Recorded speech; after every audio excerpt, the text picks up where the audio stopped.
And every moment counts, baby, I don't wanna miss a thing. We can sleep under the stars, we can sleep under the stars, or hang out in hotel bars, driving somewhere in your car. We can sleep under the stars, we can sleep under the stars, under the stars.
Coming into the competition after a long break and showing us that they will maintain that champion position. Rexy, he's not gonna give up. It's do or die. He makes himself known. And Amaterasu with the finishing blow. Velocity Gaming, they are your champions of the TEC Challenger Series 4.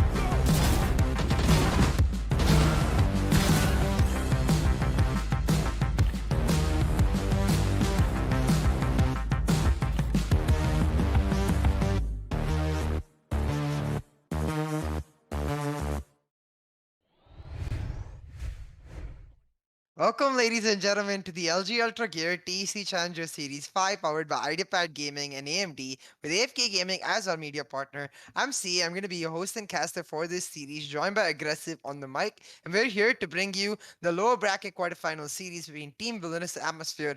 I'm sure this one is going to be a banger. Do you think the same thing, Aggressive? It's gonna be a banger. It's been a while since we've seen Atmosphere, and seeing them again is like a breath of fresh air. It brings me back to the youth of Series 3, where it just started and now we're already in Series 5 and it's all ending. CA time just flies too quickly. Yeah, definitely. For both of these teams, they've been here from the start, but there are some changes happening within these teams. Now, before we get to that, let's take a quick look at the maps that we have available for this series and really talk about where we can expect each team's strength to lie. For me, I think Team Villainous, they've been a team that has been continuously consistent and go wrong on that Brimstone, like that bind map is where I look to them. For Atmosphere, Ascent it has been one of the stronger maps, with Bones leaving the lineup and Hamid joining in. Him proving himself to be a really proficient op player, Ascent will be where they look to make their mark. So, Aggressive, for you, like where do you think like these teams can try and find that teensy bit of innovation? Because now that we're in the lower bracket, you need every edge you can get, and the team that comes up with the right amount of innovation could just take it away. Main innovation, of course, is the breach and the single toolist composition. That is one of the tried and true compositions of Ascent, and if you're able to pull it off to perfection, there is absolutely no force that can stop you. But the question is, will either of these teams be able to do that? If they're not able to, there is another option available to them, which is actually, it's a very controversial option, but it's an option nonetheless, is actually playing as a sage. Sage is one of those characters that I do believe works really well on the map of Ascent if you are extremely creative with it. We have seen in the EU meta that Sage is one of those. I don't know. She's no longer a sentinel. She's much more of the duelist character that you can get really creative with one of her singular abilities, being the wall. And the wall will allow you to get to angles and post up in position that your enemies won't expect you to be at entirely. And you just don't use it as a defensive option, but much more as an aggressive option to get those off angle plays against your enemies. It really does work in a lot of the higher ranking compositions. And that could be the innovation that you are looking for, CA. Yeah, we did see that pulled off by Mind from looking for sponsors just yesterday, playing the aggro stage playstyle. So that one definitely something to look out for. But I think for me, both of these teams, they've displayed a level of consistency. To which point I'm almost certain that it's what we're gonna get from them. Like for example, NXS on that raise has been one of his standard picks throughout, and it's been a pick that he's really made home to himself. NXS, raise, and Sheriff, those are like three of the words that go perfectly well together. And for Team Villainous, that will be something to look out for. Now, Gorang, from Series 1 to Series 5, we've seen this player slowly but surely improve, right? He was that one trick Brimstone in Series 1 and 2, and then slowly he made his move to Omen on the other maps. Still sticks to his Brimstone on Bind, of course, but on the other maps, he's playing that Omen. He's been one of the standout players for Team Villainous so far in Series 5, so I think he's going to be the X factor.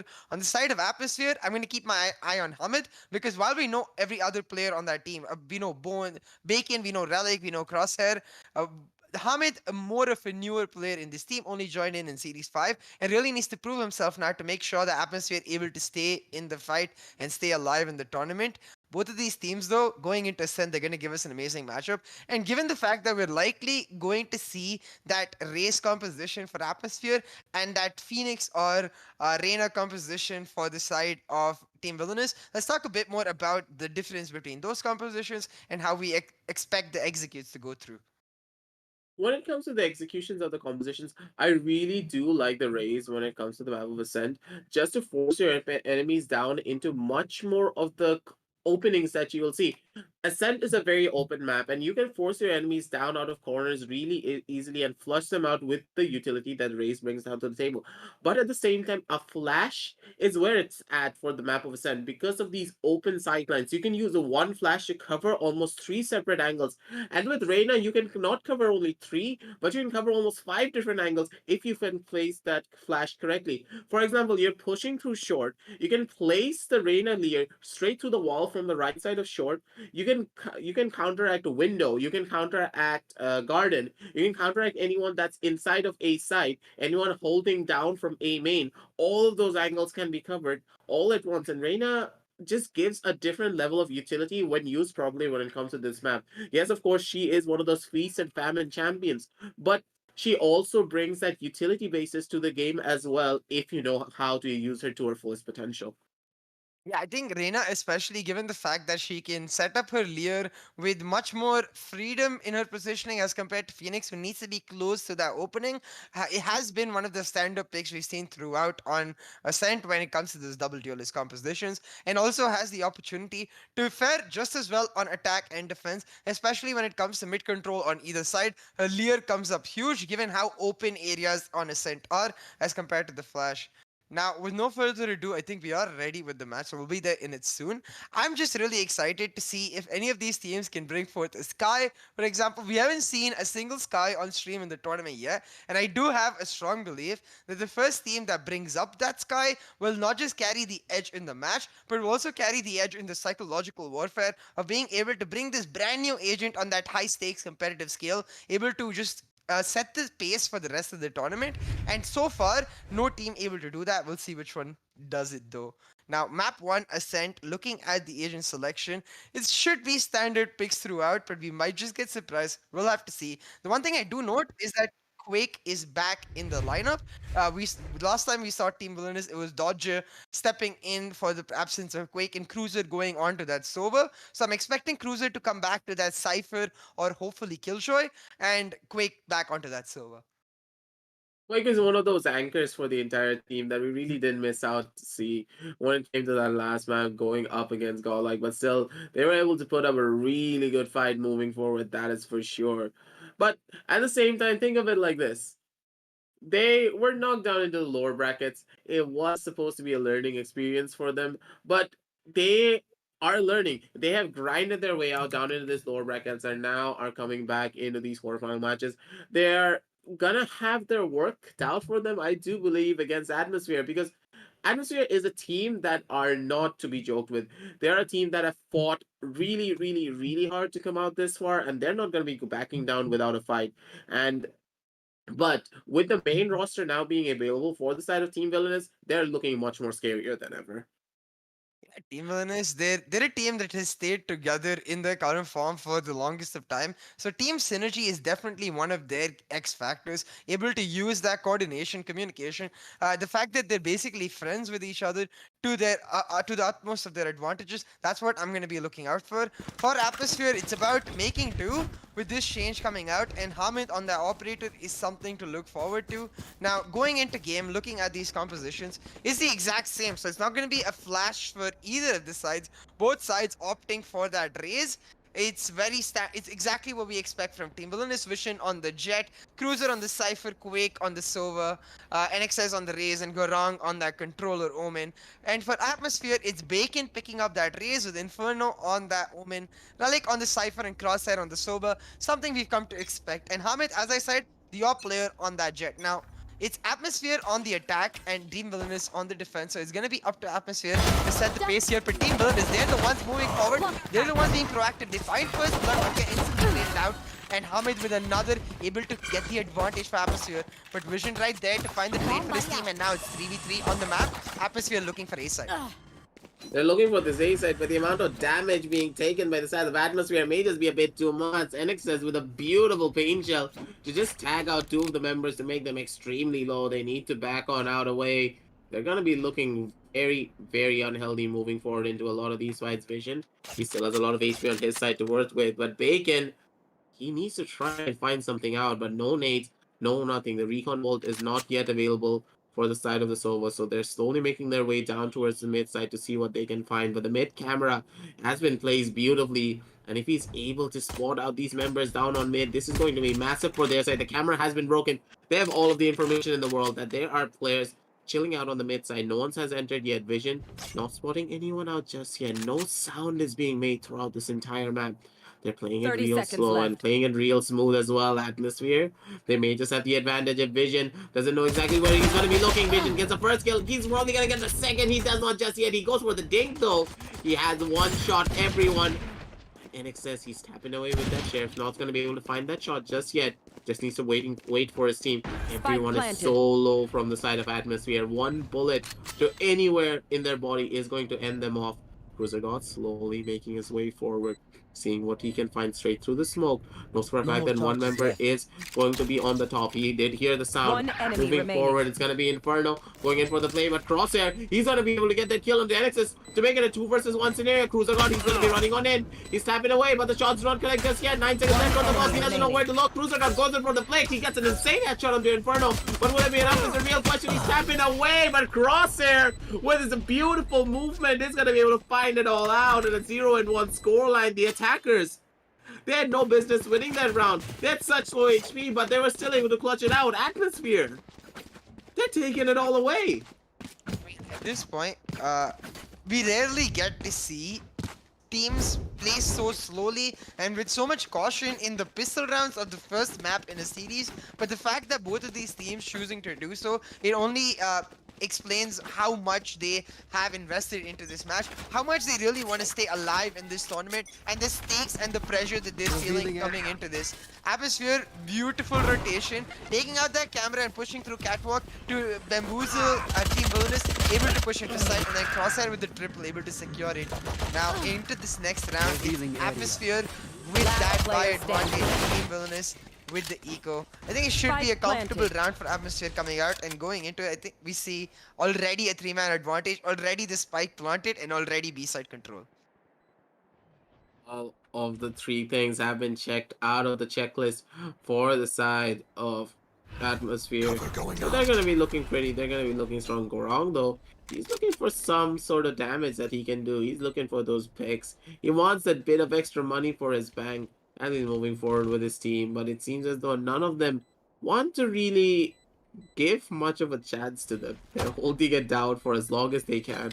But ladies and gentlemen, he's not getting any form of info, and he may just bite a bit more off than he can chew, but he needs to die in this situation. It's gonna be super important for him. He goes in for the spray, but the spray does not connect. He's gonna be able to find 3, and he's gonna be able to save a gun as well. He gets a Spectre for himself. That was a beautiful play coming up from the side of Gorong.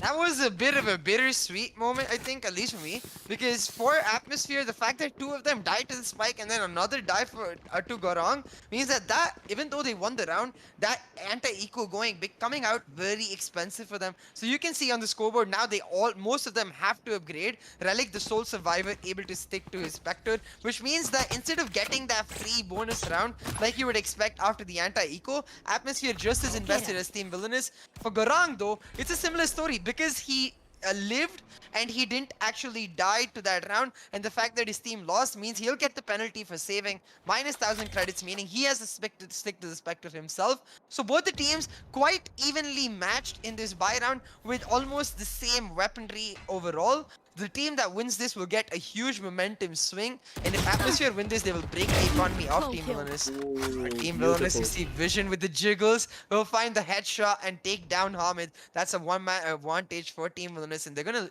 just hold on to their size, not go for the unnecessary peaks. But the Sober drone going down mid will give away the information that no one spotted down mid. That means likely Atmosphere holding that A main and B main angles, and now they're gonna wait for Atmosphere to make their move. Making their move, though, is Atmosphere, now going for the fast rotate onto B side, and NXS, the sole man holding it down, he has to make sure that he uses his pain grenade properly. NXS should be able to hold this down for just a little while longer. He has a lot of his utility to work with. Moving forward in this round, slowly making its way forward is going to be the entry fragger Cypher named Relics. He is clearing out all of the angles that he needs to. The drop is going to be coming out, but it's going to be NXS getting that first kill. He goes in for the spray, but the spray does not connect onto the second because of that paranoia. Beautiful paranoia indeed coming out from the side of Inferno to give all of the advantages to his teammates. 13 seconds left on the clock, and side control has been established, but there's no one in B main, and they're in very predictable spots when it comes to the retake, and one recon arrow is going to end their entire story. The recon arrow reveals all of their positioning, and in-go Team Villainous for the retake. Gorong with the first kill, Gorong with another double headshot with the Spectre. Inferno, he was going for the reposition from the shadows, but just gets denied by Vision. His Team Villainous winning the buy down, and winning it in spectacular fashion, able to ensure that only one man goes down. They keep their eco stable, and now give themselves a chance to, if they can win this next round, which should be the eco round for Atmosphere, then they can look towards that operator buy once that eco is stabilized, and that's where it will get really interesting for both teams, because if you're able to deny that operator again and again, not just does it hurt the eco, but it also makes sure that the defenders have one strategy just completely taken out of the book. But if you're not able to deny the operator, we've seen that weapon on the right hand just take over a game completely. Right hands being the right hands of Vision. Vision is one of those dangerous players that if you give him that operator, he's going to tear down your entire team. And it doesn't matter who you are, what you are playing, he's just going to break through you no matter what. But Vision for now is going to be sticking to his trusty Phantom, moving forward in a lot of these rounds.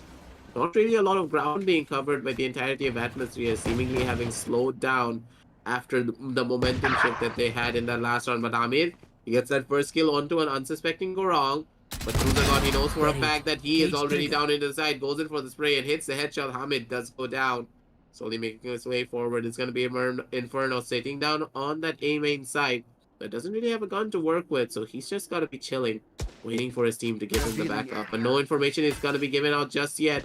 Quake, he does send out one, but Vision, he answers back on the crosser, he finds that one kill. Relic answers back on the Vision with a well-placed headshot, but he gets sacked down to only 11 HP. He needs to try and find what he can, but it seems as the Cruiser God may just be able to find him. But a beautiful play coming out from the side of Inferno with that classic to take him out. And this is going to be evening out the pain wheels even more. And then he's down to a 1 versus 3 scenario. Wrong push by Atmosphere to not just take that site, but get the trades even though they're on the eco round, using those sheriffs really well, as well as the classic, as you mentioned, using that right click to the perfect advantage. Now NXS on his lonesome doesn't have much space to work with, just gets taken down by Relic, and a thrifty round for Atmosphere, meaning all the operator dreams that Team Villainous have go down the drain. That is never coming through now. Team Villainous losing this thrifty round really gonna hurt their eco, but Atmosphere, the push from them on multiple angles, you can see even on the minimap now on the replay, the way the Raze Bacon able to push into mid side gives so much information to his team regarding the rotates, allowing this site to be controlled by the Omen and the Cypher in Inferno and Relic, getting the spike plant, but most importantly the aim to get those kills with the Sheriff and the Classic. Absolutely on point. Atmosphere establishing exactly why they must be feared irrespective of the weaponry coming out. Now 3-1 in the attacking side. For both teams, given the fact that the composition is the exact same, it's going to be up to which team is able to find the opening edge, able to take the advantage in the first half, because that will carry over in the second. It will be relatively same for both teams to play the attacking and defensive half, and it's going to come down to small execution differences like the usage of ultimate, the control of ult points. So far, it's Atmosphere finding those small control areas, Hamid pushing in through catwalk into Garden, finding first blood, and that's Atmosphere with 1-man advantage. Now looking for the rotate. Gorong is not having a good day whatsoever. He's been getting caught out over and over again when it comes to those first rounds. And him not being able to give a lot of the smoke support that his team needs is one of the main reasons why they're having such a hard time holding down into a side. Having that smoke down on the main choke points just adds a different level of pressure for the attackers that they will not really want to push through the smoke unless they are damn sure that they're going to be able to do something with it. But still, without 30 seconds Gorong, left. this is just going to get even more difficult as the smokes do come out for the side of the attackers, and they're going to be rushing down into this B side. Inferno gets that first kill on Division, takes him out. NXS goes in for the spray. He finds only one onto Relic, but Quake, he comes in from the CT angle. He does find one. Knows for a fact where the members are going to be, but goes in for the spray straight through the boxes. He's gonna get taken out from the back end. It's gonna be Cruiser God going down as well to the hands of Ahmed. Quake, he's left in this 1v3 scenario. He's not gonna be able to take his right side when his clone is gonna be able to take him out, and Crosshair, he cleans it all up, and that was a fast round for the side of Atmosphere. They take it to a 1-4 scoreline.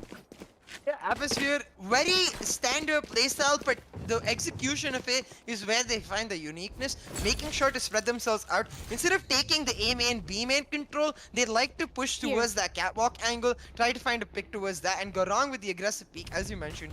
Getting caught out, Hamid finding the first blood, they go for the rotate, they take B side, they secure the round for themselves, and that's another buy round loss for Team Villainous. Now Team Villainous under a lot of pressure to try and pull off a thrifty in this round. If Atmosphere able to pick up another, their economy would be booming. It would be extremely difficult to stop the attackers with that 4-round win streak. Now Gorong once again playing this garden catwalk angle, does throw out the smoke towards A main and will wait in the shadows, has a stinger to his name, so if Hamid goes rushing in, that stinger could actually come up huge for Gorong. Now you can see both Hamid and Gorong just in a standstill waiting for each other to make the first move, but in the meantime the rest of Atmosphere slowly but surely inching their way towards this A side, grouping up towards A. The positioning for Inferno tells me I'm expecting a Paranoia to come out with this aggressive push towards Hamid, and then that extremely quick site execute on the A. Dark cover does come out, covers the door. Now Relic will push in. Hamid as well. They'll find the first 2 kills, and that's Atmosphere pushing into site and taking control. But Vision looking to deny it to them. Comes out with the Blaze Storm, will find a kill. It's going to be up to Vision to turn this round around with the Blaze Storm, but he just gets taken down. So it's going to be only up to NXS and Quake. Revealing area. Nexus and Quake, the dynamic duo going up for these plays, but this is gonna be pretty dangerous because with only Sheriffs and not really anything to work with, they're in such a bad position. There's not much that they can do. Nexus does have the showstopper in hand, but it would be smarter to save it in this scenario because even if you kill one, there's gonna be a lot more just to spray you down. And just as I said, Relics, he's gonna be able to get that kill off onto NXS and send him back home, taking us to a 1-5 scoreline moving forward. The executions are just so beautiful coming out from the side of Atmosphere, and I really do love the fact that they're taking so much map control before they exactly execute down onto a site. They know for a fact how many members are where, what members are where, before they go in for the execution plays, and this is what I am loving about Atmosphere. They're being very systematic with the gameplay, and I'll be perfectly honest, this is not the atmosphere that we got to see in Series 3 and 4. Huge change coming in within the team to be able to find these systematic plays, showing a lot of dedication to the idea of improving in this competitive community. Atmosphere really making it count here.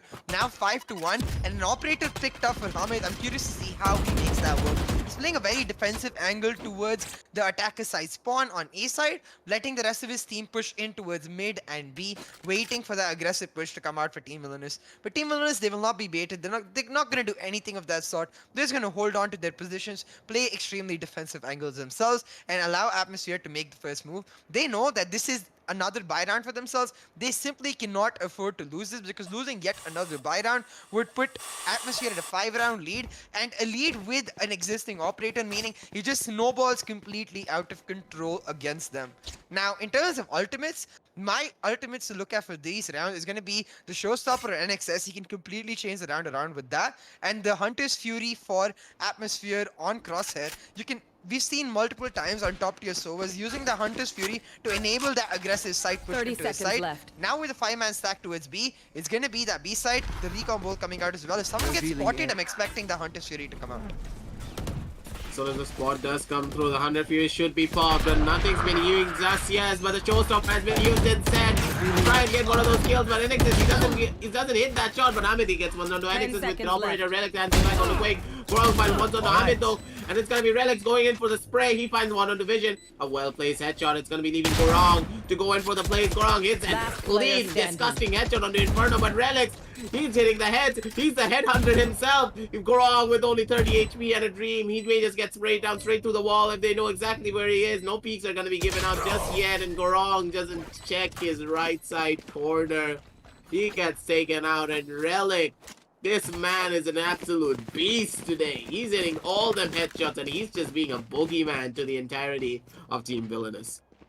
Yeah, Relic denying that site from the retake to Team Villainous, making sure, holding it really, really strong, as well as getting one of the first frags on the entry, meaning that he's being that total all-around player that is able to help his team secure now a 5-round lead in their favor. Also able to make sure that they had the operator back and did not be pushed into a situation where they had to buy it. Team Villainous, having lost another buy round, they're going to be forced onto an eco, and I just want to see them use their ultimates a bit more freely. Like, we've seen this a lot from teams under pressure. They tend to try to find those perfect times to use their ultimates, and trying to find those perfect times instead leads you to a situation where you're waiting and waiting and waiting, inherently missing a good opportunity in the search for a perfect opportunity, and that good opportunity might have been good enough for you to be able to clutch out one round. But for Atmosphere, it's the same deal. Like, they're not pressured though, but they still have 5 ultimates, so they can just go for that fast side push, or they can use the ultimates to the showstopper to try and take control of a particular site. The options unlimited right now for Atmosphere with this 5-round lead. We'll have to see what they can get done. We see a small pause coming out aggressive. I think this should be a tactical pause. The teams just sort of calming themselves, understanding how to approach the rest of this match. For Team Villainous is going to be really important. If, though, they can pull off a Thrifty here, the tempo shift would be humongous.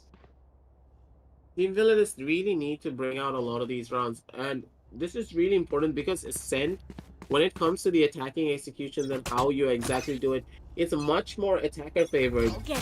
And this is...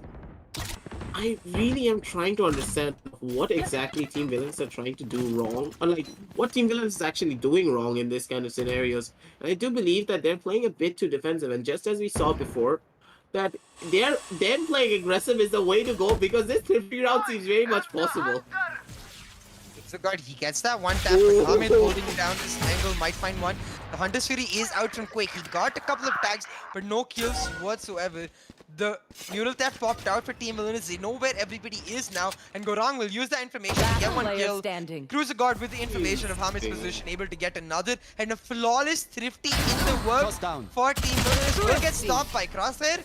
Strike the flawless. They still got the thrifty, and that's more than good enough. Gorang able to clean it up. Team Villain is fighting back. As I mentioned, if they're able to get a thrifty here, the tempo shift would be humongous. Now it's going to be up to them to try and use that, because not just did they get the thrifty, not just did they get the momentum, but the key thing that, at least for me, that they got was that operator on Hamid, a free 5,000 credit gun. Now on to Vision. It's going to be up to Vision to show his impact with it, make sure that he can make it work. I love the fact that Cruiser God, that guy has so much game sense. He actually crab walked himself, crouched, and went under the operator's sidelines to go in for that neural theft, giving so much information to his team and to himself. And Quake, he's probably shaking in his boots, be like, guys, there's like 5 members down at A, and Bacon chasing me with a big bazooka in their hand. Here comes Bacon with the showstopper. He's gonna be able to find one, but gets taken down immediately by Quake from the sideline. It's gonna be a 1-for-1 trade. Sorry, 2-for-1 trade instead. Sorry, moving forward into this round, but it's gonna be really interesting as well because Atmosphere, they do have the Undersphere on their side. Crosshair pops it immediately. He's gonna be able to find one of the Gorang, making the scoreline even Steven just a little bit more. The body counts are gonna be there. Going in for the shot start is going to be Crosshair and another recon bolt as well to find out the last one positions. They're going to be spraying on away, and Vision, he takes a lot of damage. It's going to be Inferno being able to take him out straight to the wall back. Inferno goes in for the brave from the sidelines, but it's not going to be enough. Quake finds one, Quake finds one, Quake finds 3, Quake finds 4, but Inferno, he finds another one. He's looking for his last. There's not enough time on the spike, and there's nothing that he can do, and Inferno denies the ace, and Quake, he tries his hardest, but there was not enough time, ladies and gentlemen. Team Villainous, they're going down once again to a 2-7 scoreline to the side of Atmosphere.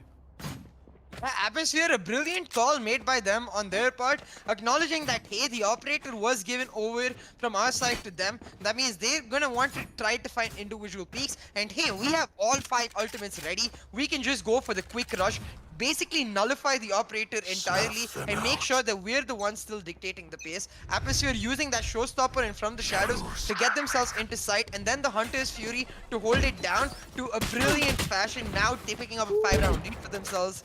Vision, he gets tagged really low after being revealed by that recon bolt, has to back himself right out. Atmosphere executing beautifully. Even though they lost the thrifty, they absorb the blow to themselves and come back looking stronger for it. Now looking to push into A side with that standard push. Hamid, he gets blinded there, but has the information because of the recon drone, able to take down Gorang. And Bacon with another, that's the A side for Atmosphere. The executions are just so beautiful moving forward, but that shock dart was just even better. Quake, he knows the lineups, and he's gonna be able to find a beautiful play from inside, but Relics, he's already taking down 2 from the lurk side.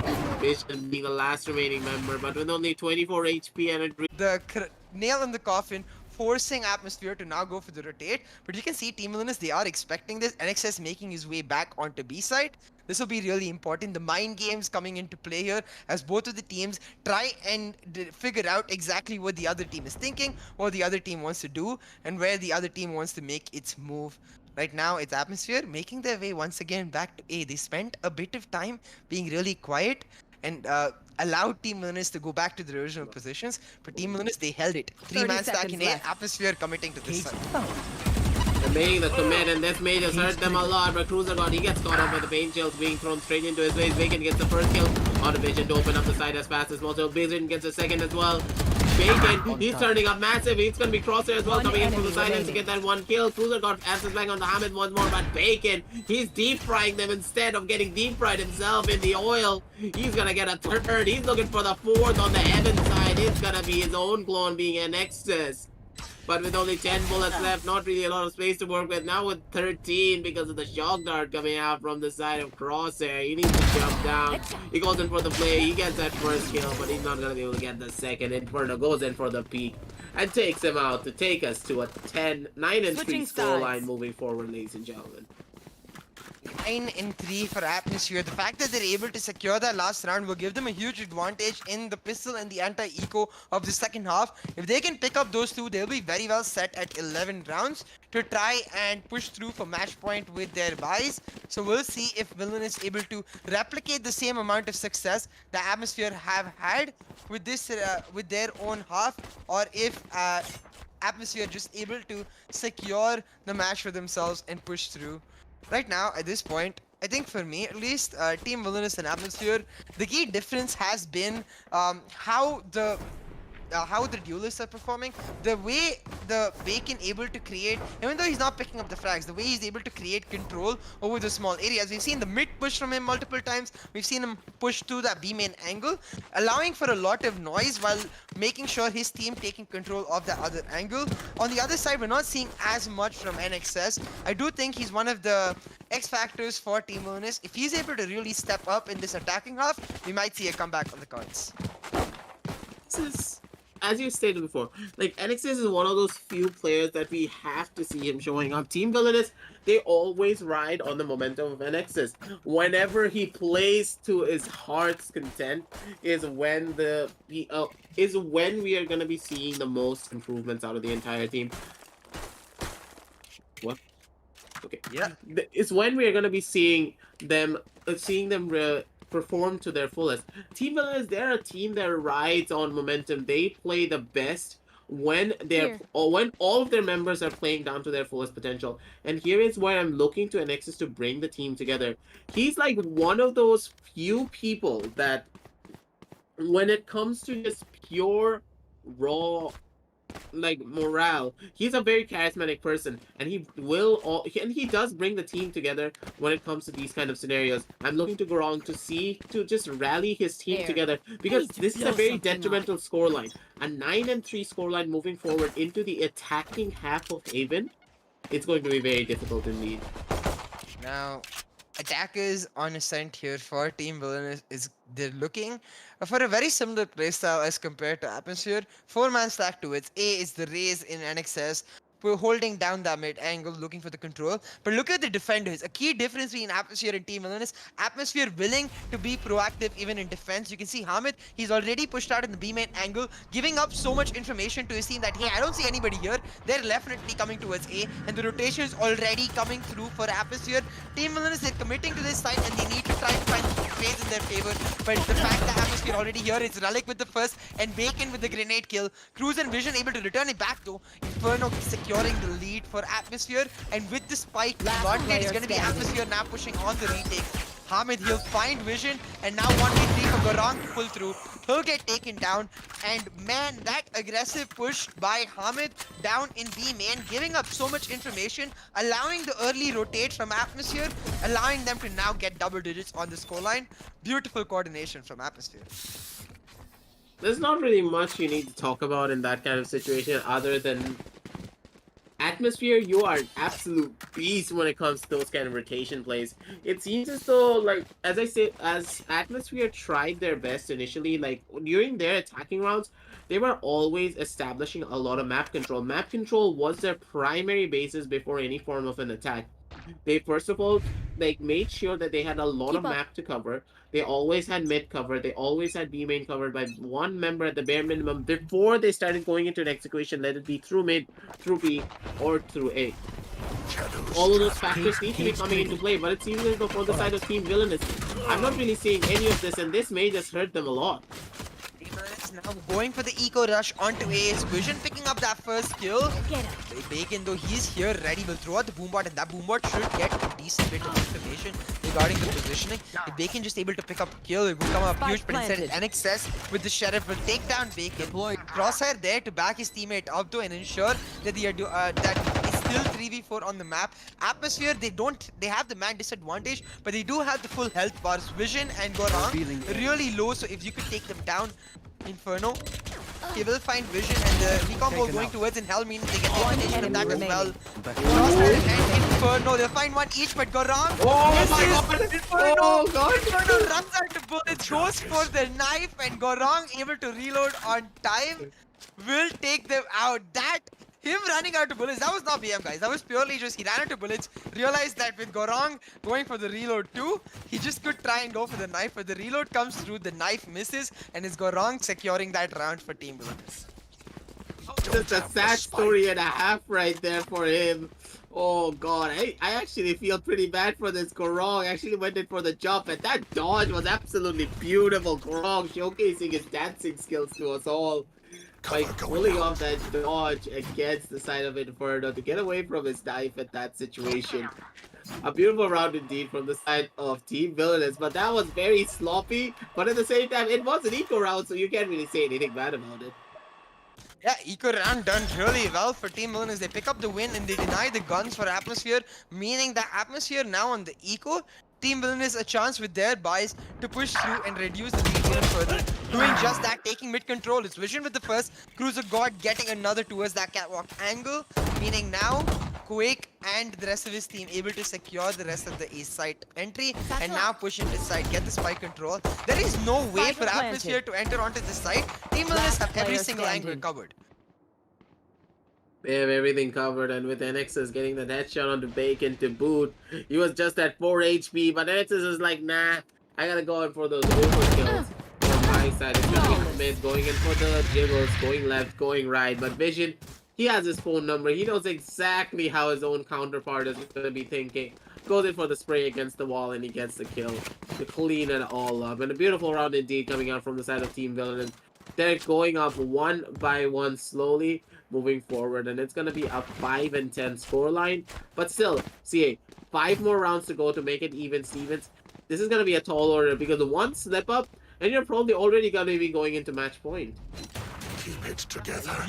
Team Villainous, they have to make sure that they pick up back-to-back rounds. They've done so in the last 2, but if they can get 2 more, that would give them an undeniable momentum swing and a chance to push forward even more.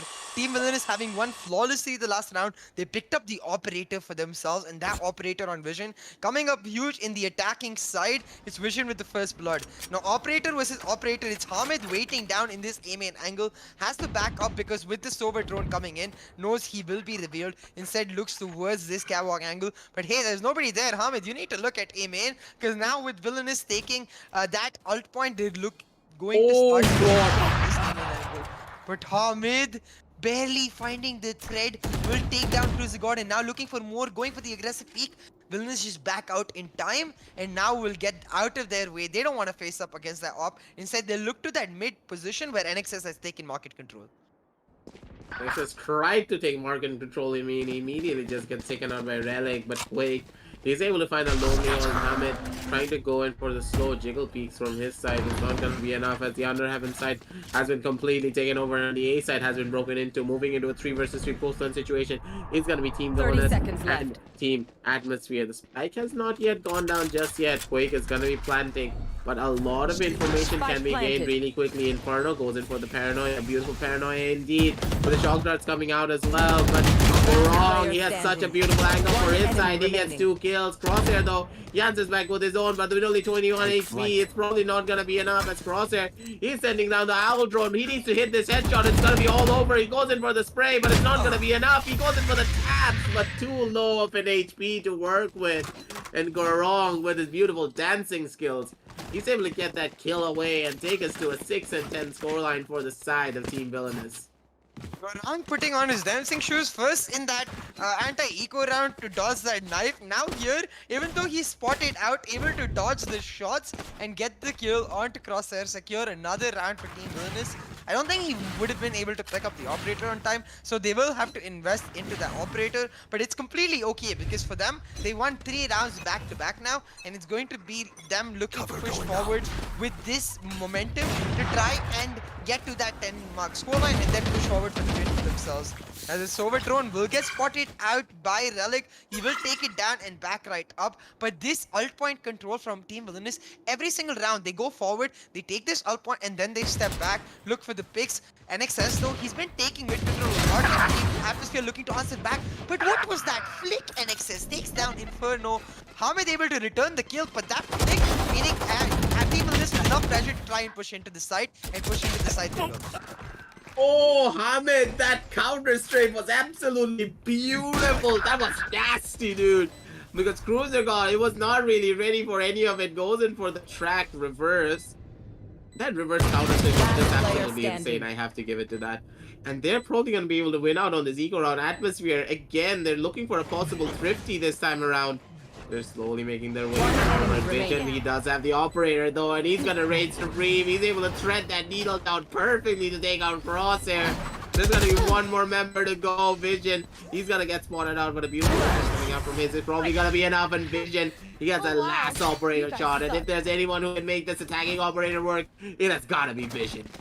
What a bullet there! First, threading the needle around that smoke, and you're gonna see it on replay. This is the few times I'm actually really glad that we get the instant replay, because now you see Vision, he's gonna barely see Crosshair, but does manage to take him down. And then this, the idea, the game sense to be able to know exactly where he needs to dash leftwards to get at the door. If he had been a little forward or a little back, he would have dashed right into the wall and been at the mercy of Hamid, but instead dashes right into the door. That means he's able to get a free peek for himself, and with the second peek, he's able to take down Hamid. What a clutch by Vision. I thought that was a thrifty coming out for Atmosphere. Vision denying it, making sure now Team Villainous with a 4-round win streak have the chance to push forward even harder. Now you can see for Atmosphere that was their eco round, so they're not going to be as disappointed as one might be about how it went. They will look to just recalibrate and just refocus with this buy round for themselves and try to stop this momentum swing for Team Villainous. But now with the Hunter's Fury coming out to Quake, he gets one tag, gets one kill onto a running Hamid, and allows NXS to push up into this mid angle. NXS looking for Gorang here, so looking for Bacon here. Might just, sorry, not Bacon, Inferno here might just spot him out. Doesn't though, because Inferno able to back right up. And now Team Villainous with all the mid control to go wherever they want. Seemingly is a bit hungry. That's why the bacon word came to his mouth a bit too early in that situation. But still, ladies and gentlemen, do not worry. Bacon is still alive and kicking, but may not be for long. As NX says, he can send one headshot onto his clone to make him low. But NX says he made his mind off a bit more than he can chew. It's gonna be a walking Crosshair, but Vision, he's gonna be fighting Crosshair in his own Crosshair. It's gonna be NX using his life to body block the ultimate to make sure that Vision stays alive with his operator. It's gonna be Relic getting that first clean one tap on the Quake to take him out, but it's not gonna be enough as Vision. He has his operator Crosshair trained hard, but Inferno, he comes in massive for his side. He gets that kill on Division, takes away the operator from the attacking side, but he's making so much noise. Inferno, he's not gonna be checking his right side, gets caught off guard by Cruiser God.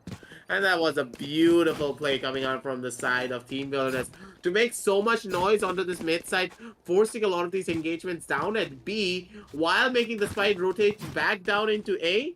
Was just an absolutely beautiful macro play. Back to back now for Team Villainous, a huge win streak, winning this buy round as well, meaning that once again Team Atmosphere forced onto an eco. The comeback most definitely on. If you think that Team Villainous will be able to push through this comeback all the way for the win, it's hashtag #ViLlain in the chat.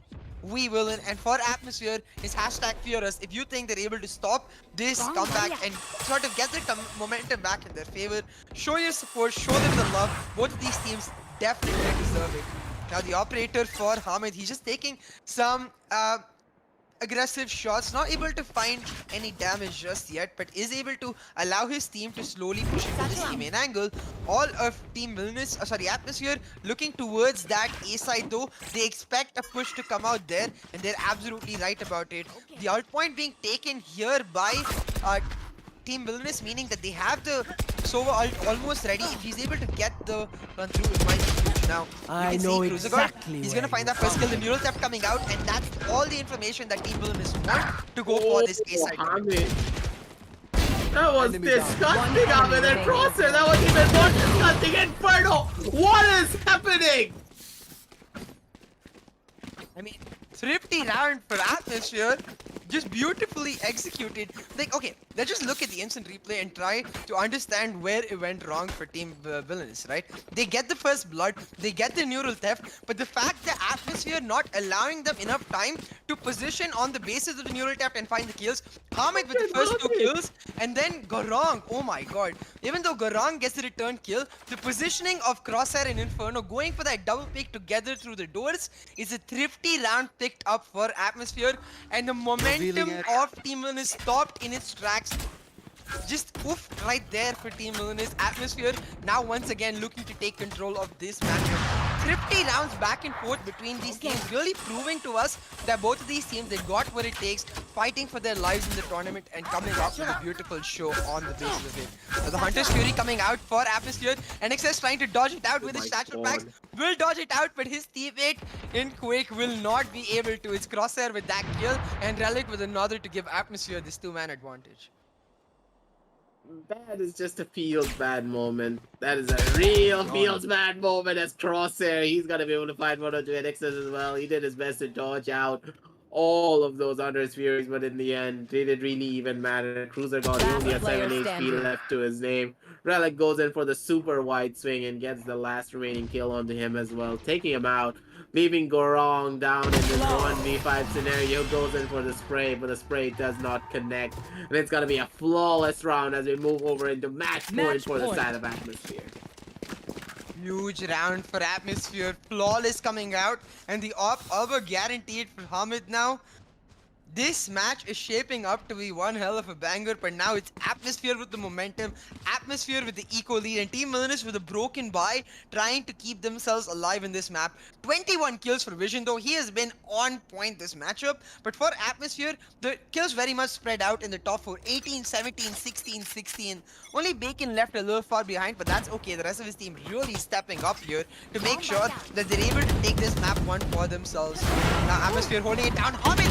The off plays on this guy, absolutely nasty. Takes down one, but Vision and Gorong following up with an aggressive push, able to take down a couple. Vision with another, giving Team Villainous this lead. And now the side control is gonna be up to Inferno and Relic on that retake. And they need to get it done as soon as possible. Last player standing. Inferno goes in for the jump that time. Really did hurt them a little bit, but Relic is down in this 1 versus 2 situation, and this is very much possible. Both for a fact that one member is gonna be at the under heaven side, but the shots did not reign supreme, and Quake, he's gonna be able to get that kill off instead, and a beautiful kill indeed. This is where the main issue will start to lie, CA, because it's as though like Bacon, he wants them to come forward, but he uses the pain shells a bit too early. Maybe saving the pain shells in that situation would have given him much more of the stall potential down on this aim side, because even if Hamid is able to get that 1 kill off, immediately there's gonna be like 3 other guys rushing down in to make sure he gets, like, there's gonna be a counter trade. So there has to be some form of plan in those kind of scenarios. They need to try to get the backup ready for Hamid to ensure that Hamid, even though he gets a kill, is not getting rushed down. Now for Team Villainous, the fact that they're able to pick up the round though and now stabilize their economy does keep the hope alive of pushing through, getting us to a potential overtime. We'll have to see though, because Atmosphere, they're not a team to be counted out, and they've shown themselves what will happen once they are able to secure the momentum in their favor. You can see for Atmosphere, like the way they're approaching this map, it's all about the mind games, trying to predict where Team Villain is likely to go. Right now in this round, the Trapper coming out to secure the mid control for themselves, instead going for that A stack, expecting that A push. This position by Atmosphere though might just end up coming to hurt them, because even though Bacon, he's using all of his utility here, all of Team Villainous have made their rotate towards that B side. A very slow rotate, meaning no noise. Team Villainous now looking for the B execute. Who is this? But this was a really smart play, exactly coming out from the side of Atmosphere. They already knew what they were thinking, and with one recon ball, they exactly know where the last members are gonna be at. Bacon, he finds that first kill on the Quake to take him down. Member advantage is already towards the side of Atmosphere, and with only 1 round left, they need to try and make this count, because again, it's gonna be Team Villainous moving into the other side, but Hamid, he gets that first kill on the Cruiser God. They're just dropping bodies one after the next. 10 more seconds left on the clock. They need to try and get down into the side, but it's not gonna be allowed because Crosshair gets one on the ground. Then Bacon gets the last kill as well to take us to a 9-13 scoreline with Atmosphere taking map 1. A good comeback for Team Vilnius in the attacking side, winning that 5 round, getting that 5 round winning streak for themselves. But the fact that that thrifty round, when it happened for Atmosphere, it just sort of boosted them once again. It reminded them that, hey, we're still heavily in the lead. We just need to close out a few rounds. And they do just that, picking up this last round now to secure map one for themselves and take the lead in this series. A chance to kick Team Vilnius out of the tournament, but more importantly, a chance to keep themselves alive. Atmosphere, they look like a very different team from when we've seen them before, and I have to give them props for that. You can see that the effort put in to understand the positioning between themselves, the chance given to every single member to improve that team synergy and now come out stronger looking for it. Vision, though, he had one hell of a game. 23 kills to his name. He's going to be the MVP for this matchup. Props to Vision, and I'm sure the second map is going to be even more closer. But before we get to that, let's just take a second, really talk about what went wrong for either team. With the same compositions coming out, we try to understand where Atmosphere was able to find the edge for themselves and where Team Wellness just fell a little short in this map. We'll do that with the Relive the Moment, brought to you by Ideapad Gaming 3 Notebook, powered by Ryzen 4000 series processors, perfect for gaming and multitasking. Now, for me, aggressive, the key factor is proactivity and decisiveness. You could see in Atmosphere, even in the defensive rounds, the way they were approaching it was they're always, for example, when Hamid was carrying the operator, switching up the operator to allow for a multi-man stack onto another side and making sure that even when they don't have the operator, they go for the aggressive pushes down in A main and B main. Even though they don't find the kills in those angles, they're able to get the info of where Team Villainous is posted up, and that what got them the huge advantage. For Team Villainous, this was really lacking in defense, and instead they were at the mercy of what Atmosphere wanted to do, playing at the pace of Atmosphere. Multiple rounds they just get caught out, and Atmosphere able to execute perfectly and get the round for themselves. That first half difference ended up costing Team Villainous in the long run. That's really true. Team Villainous were not really able to adapt as quickly as Team Atmosphere were able to. And Atmosphere, they were using the main issues that Team Villainous have. They are a team that love to play aggressively. They love to take a lot of those fights against them.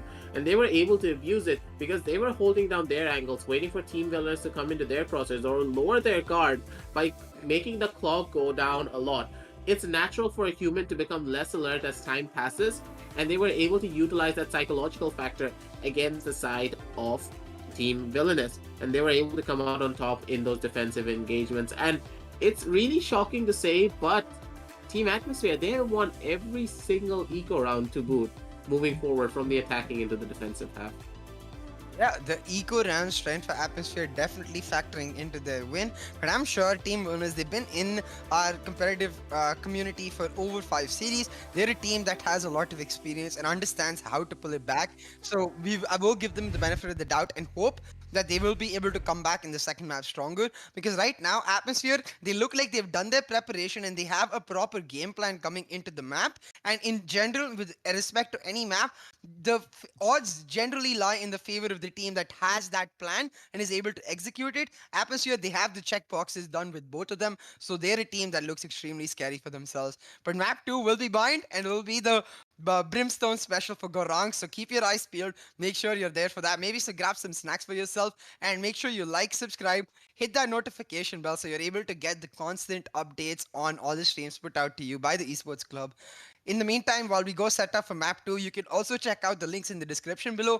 Give yourself a chance to upgrade your peripherals and get that better monitor for yourself. Improve your gameplay as a whole with the amazing discounts down in the links. Check it out. Take some time out for yourself. Maybe save up for it. For now, we're gonna go set ourselves up for map 2. Give the players a small break, and we'll be back really soon with the LG Ultragear TEC Challenger Series 5, powered by Ideapad Gaming and AMD.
can sleep under the stars, we can sleep under the stars, or hang out in hotel bars, driving somewhere in your car. We can sleep under the stars, we can sleep under the stars, under the stars.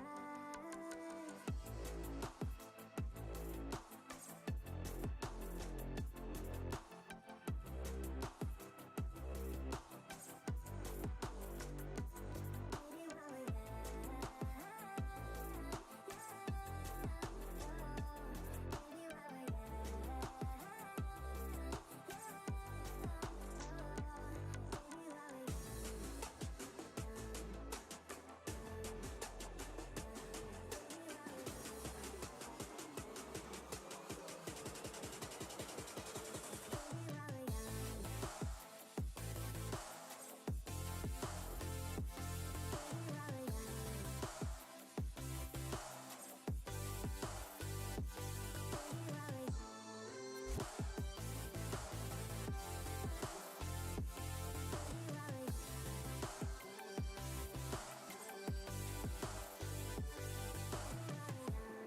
let's make the most of this night. Come on, baby, take my hand. And we don't need to do the things we don't wanna do. Baby, while we're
coming into the competition after a long break and showing us that they will maintain that champion position. Rexy, he's not going to give up. It's do or die. He makes himself known. And Amaterasu with the finishing flow. Velocity Gaming, they are your champions of the TEC Challenger Series 4.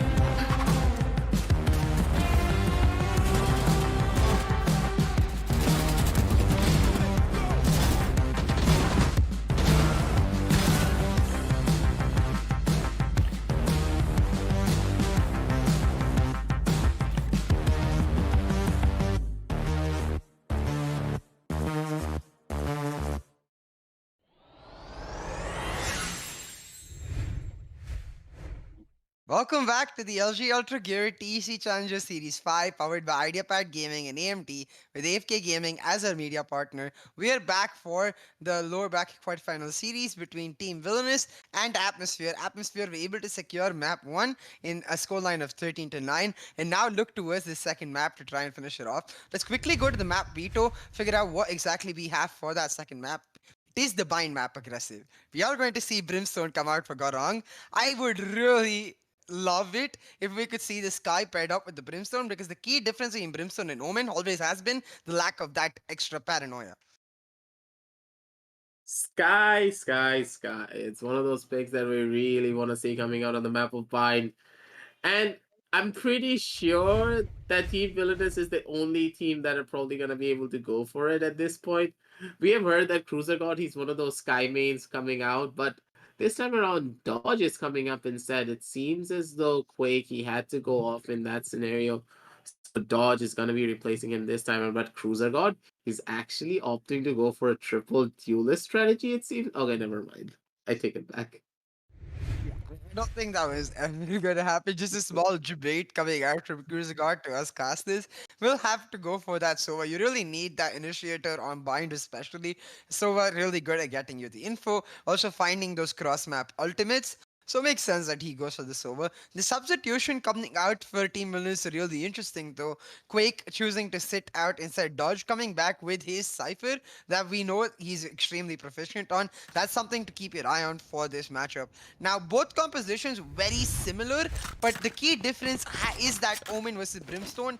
And even though that Brimstone that it is the key agent for Gorong, I will say that the fact that there is absolutely no flashes is really going to hurt them. At least Atmosphere have that paranoia to act as that pseudo flash, the blindness to help them with the vision impairment. For Team Villainous, there is literally nothing. Both of these compositions do really work out in their favor. First of all, I love Gorang's pick when it comes to the Brimstone. Sorry, mainly because that the Brimstone allows for a much more versatile playstyle in comparison to the side of the Omen. The Brimstone, in a way, it forces the enemies to not push through the smokes. Brimstone smokes are very dangerous to push through. If you push through this smoke, you're basically putting yourself in the biggest danger compared to any other character, because you cannot see a damn thing when you're inside of the Brimstone smoke, and if your opponent walks in through the smoke, you're not going to be able to see them unless they're like completely in your face. And hopefully we're going to be seeing the side of the defenders use it down to perfection, but it seems that the Bacon, he has his own answer to it all. He's going to be able to find one of the Cruiser God and the Molly Knight of calling out as well. He's stopping anyone from going down into the cubby side, it seems, this time around. Beautiful Molly indeed, coming out from the side of Gorong to stop up any sort of a post plan that they can set up as of right now. But this post plan in all is going to be more than enough. Bacon, he's holding down from the left hand side, and Inferno, he's going in for the plays from the side as well. Two members are now going to be pushing in, but it's going to be Bacon going in for one. He doesn't find the second immediately, but it's going to be Dawes finding it instead. And now it's going to be Nexus left down to fend for himself in a 1 versus 3 scenario. But it's not going to be enough, as it seems as though the attackers have it all shut down, taking us to a 0-1 scoreline. Really quick execute coming out from Atmosphere in this first pistol round, able to just carry over the tempo that they had from the first map into this. They're running the exact same compositions, so for them not much has changed in terms of the idea of the roles each player carries, the roles they're going to be carrying in a fast execute. So you could still see the level of coordination very much existent, able to help them secure this first round and now get the buys for themselves going into the next. You see Bacon, the solo member, going for the save, a really interesting strategy, because I don't really expect an attacking operator to come out on bind, but maybe Bacon wants to make do with it. We'll have to see. Right now it's 4 Spectres for Atmosphere and nothing for Team Villainous. Only the Sheriff picked up for NXS, as it is his signature. Now Crosshair, he'll find that first kill onto Gorong and set Atmosphere up for success. Once again, beautiful systematic play, taking control of multiple angles. Here you can see them taking control of showers, now looking to push into A-shot with that control, but Cruiser God, he will spot him out, but he only has the classic, not able to land the headshots. It'll be Hamid finding a double, and now Atmosphere with A-side control. Spike planted. They have all of the control in the world to work with, and NX says he's not gonna be happy. He takes one dink to the head coming out from one of the shots from Inferno. And multiple more to the body. Dodge making a lot of noise, making his presence known, but if you make your presence known a bit too much, it's gonna be hurting your chances as well. And he's gonna get taken out. It's gonna be a flawless round for the side of the attackers, taking us to a 0-2 scoreline moving forward. And that was just a well-executed attack. They checked their flanks and all of their sides before rushing in. They will get the spike plant and an easy just win out of that round. Yeah, a really clean round coming out for Atmosphere, meaning that they're able to keep those 4 Spectres that they carried over from the first.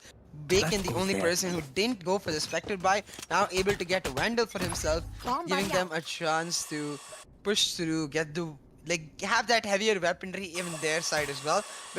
For Villainous, this will be a full buy all around and a chance for them to stop the momentum against Atmosphere. Now, there is no question about it. Bind, very much a defense-favored map, at least in theory, because of the fact that there is no mid to control and there is only these particular site entry points, which are relatively easier to control for the defenders. So Team Villainous, they need to make sure that they don't give up too much of an advantage, because going into the attacking side, the fact that they have no real flash, that will end up hurting them. Vision finds a clean one tap. I think that was a one-shot, one tap from Vision to pick up the first blood. But Atmosphere, they're using the pressure that they lost to now push in and gain it back. With this push coming in for Dodge, he's already found a double and got that lead for Villainous. Ahmed, he finds one more, but Villainous Atmosphere really low and down a man. They're gonna be down a man, but a beautiful play coming out from the side of Gorong, going for that Molly. It's gonna be dealing so much damage to the side of Inferno, and Cruiser God, he goes in for the wide swing, gets that kill on the Hamid as well. And here is where the tides turn, because this is the gun round for the side of Inferno. They take it to a 1-2 scoreline. And yes, it was a very beautiful attacking execution coming out from the side of team. It was coming out from the side of team Atmosphere, but still, it was not going to be enough, because Dodge, he had such a cheeky position to work with. He had his spy cam. He was sitting down in his own cage, then in the open smoke, to do all of the damage that he possibly can before he went down himself. Allowed for such a flawless retake to come out from the rest of their members. Yeah, Dodge playing really well, stepping up when he's needed. The substitution coming in from Team Villainous, able to now help them get that buy round through and get the momentum back in their favor, because as defenders, you don't want to go on those first 3 loss streaks ever, because that gives the attacking side so many more options and so much more tempo in terms of the psychological warfare, in terms of the mind games. Making sure that doesn't happen for Team Villainous here, now with a chance to pull it back. You can see that the setup very different from Dodge this time. Keeping it very creative has made it so that it's a denial of site entry rather than the site in itself, making sure they're not able to get the plant through and playing inside the tube. This will be really interesting for Dodge. Now, has the camera towards this A long position? I don't think they've noticed it just yet. Just spotted them out a little bit and knows that they should be there.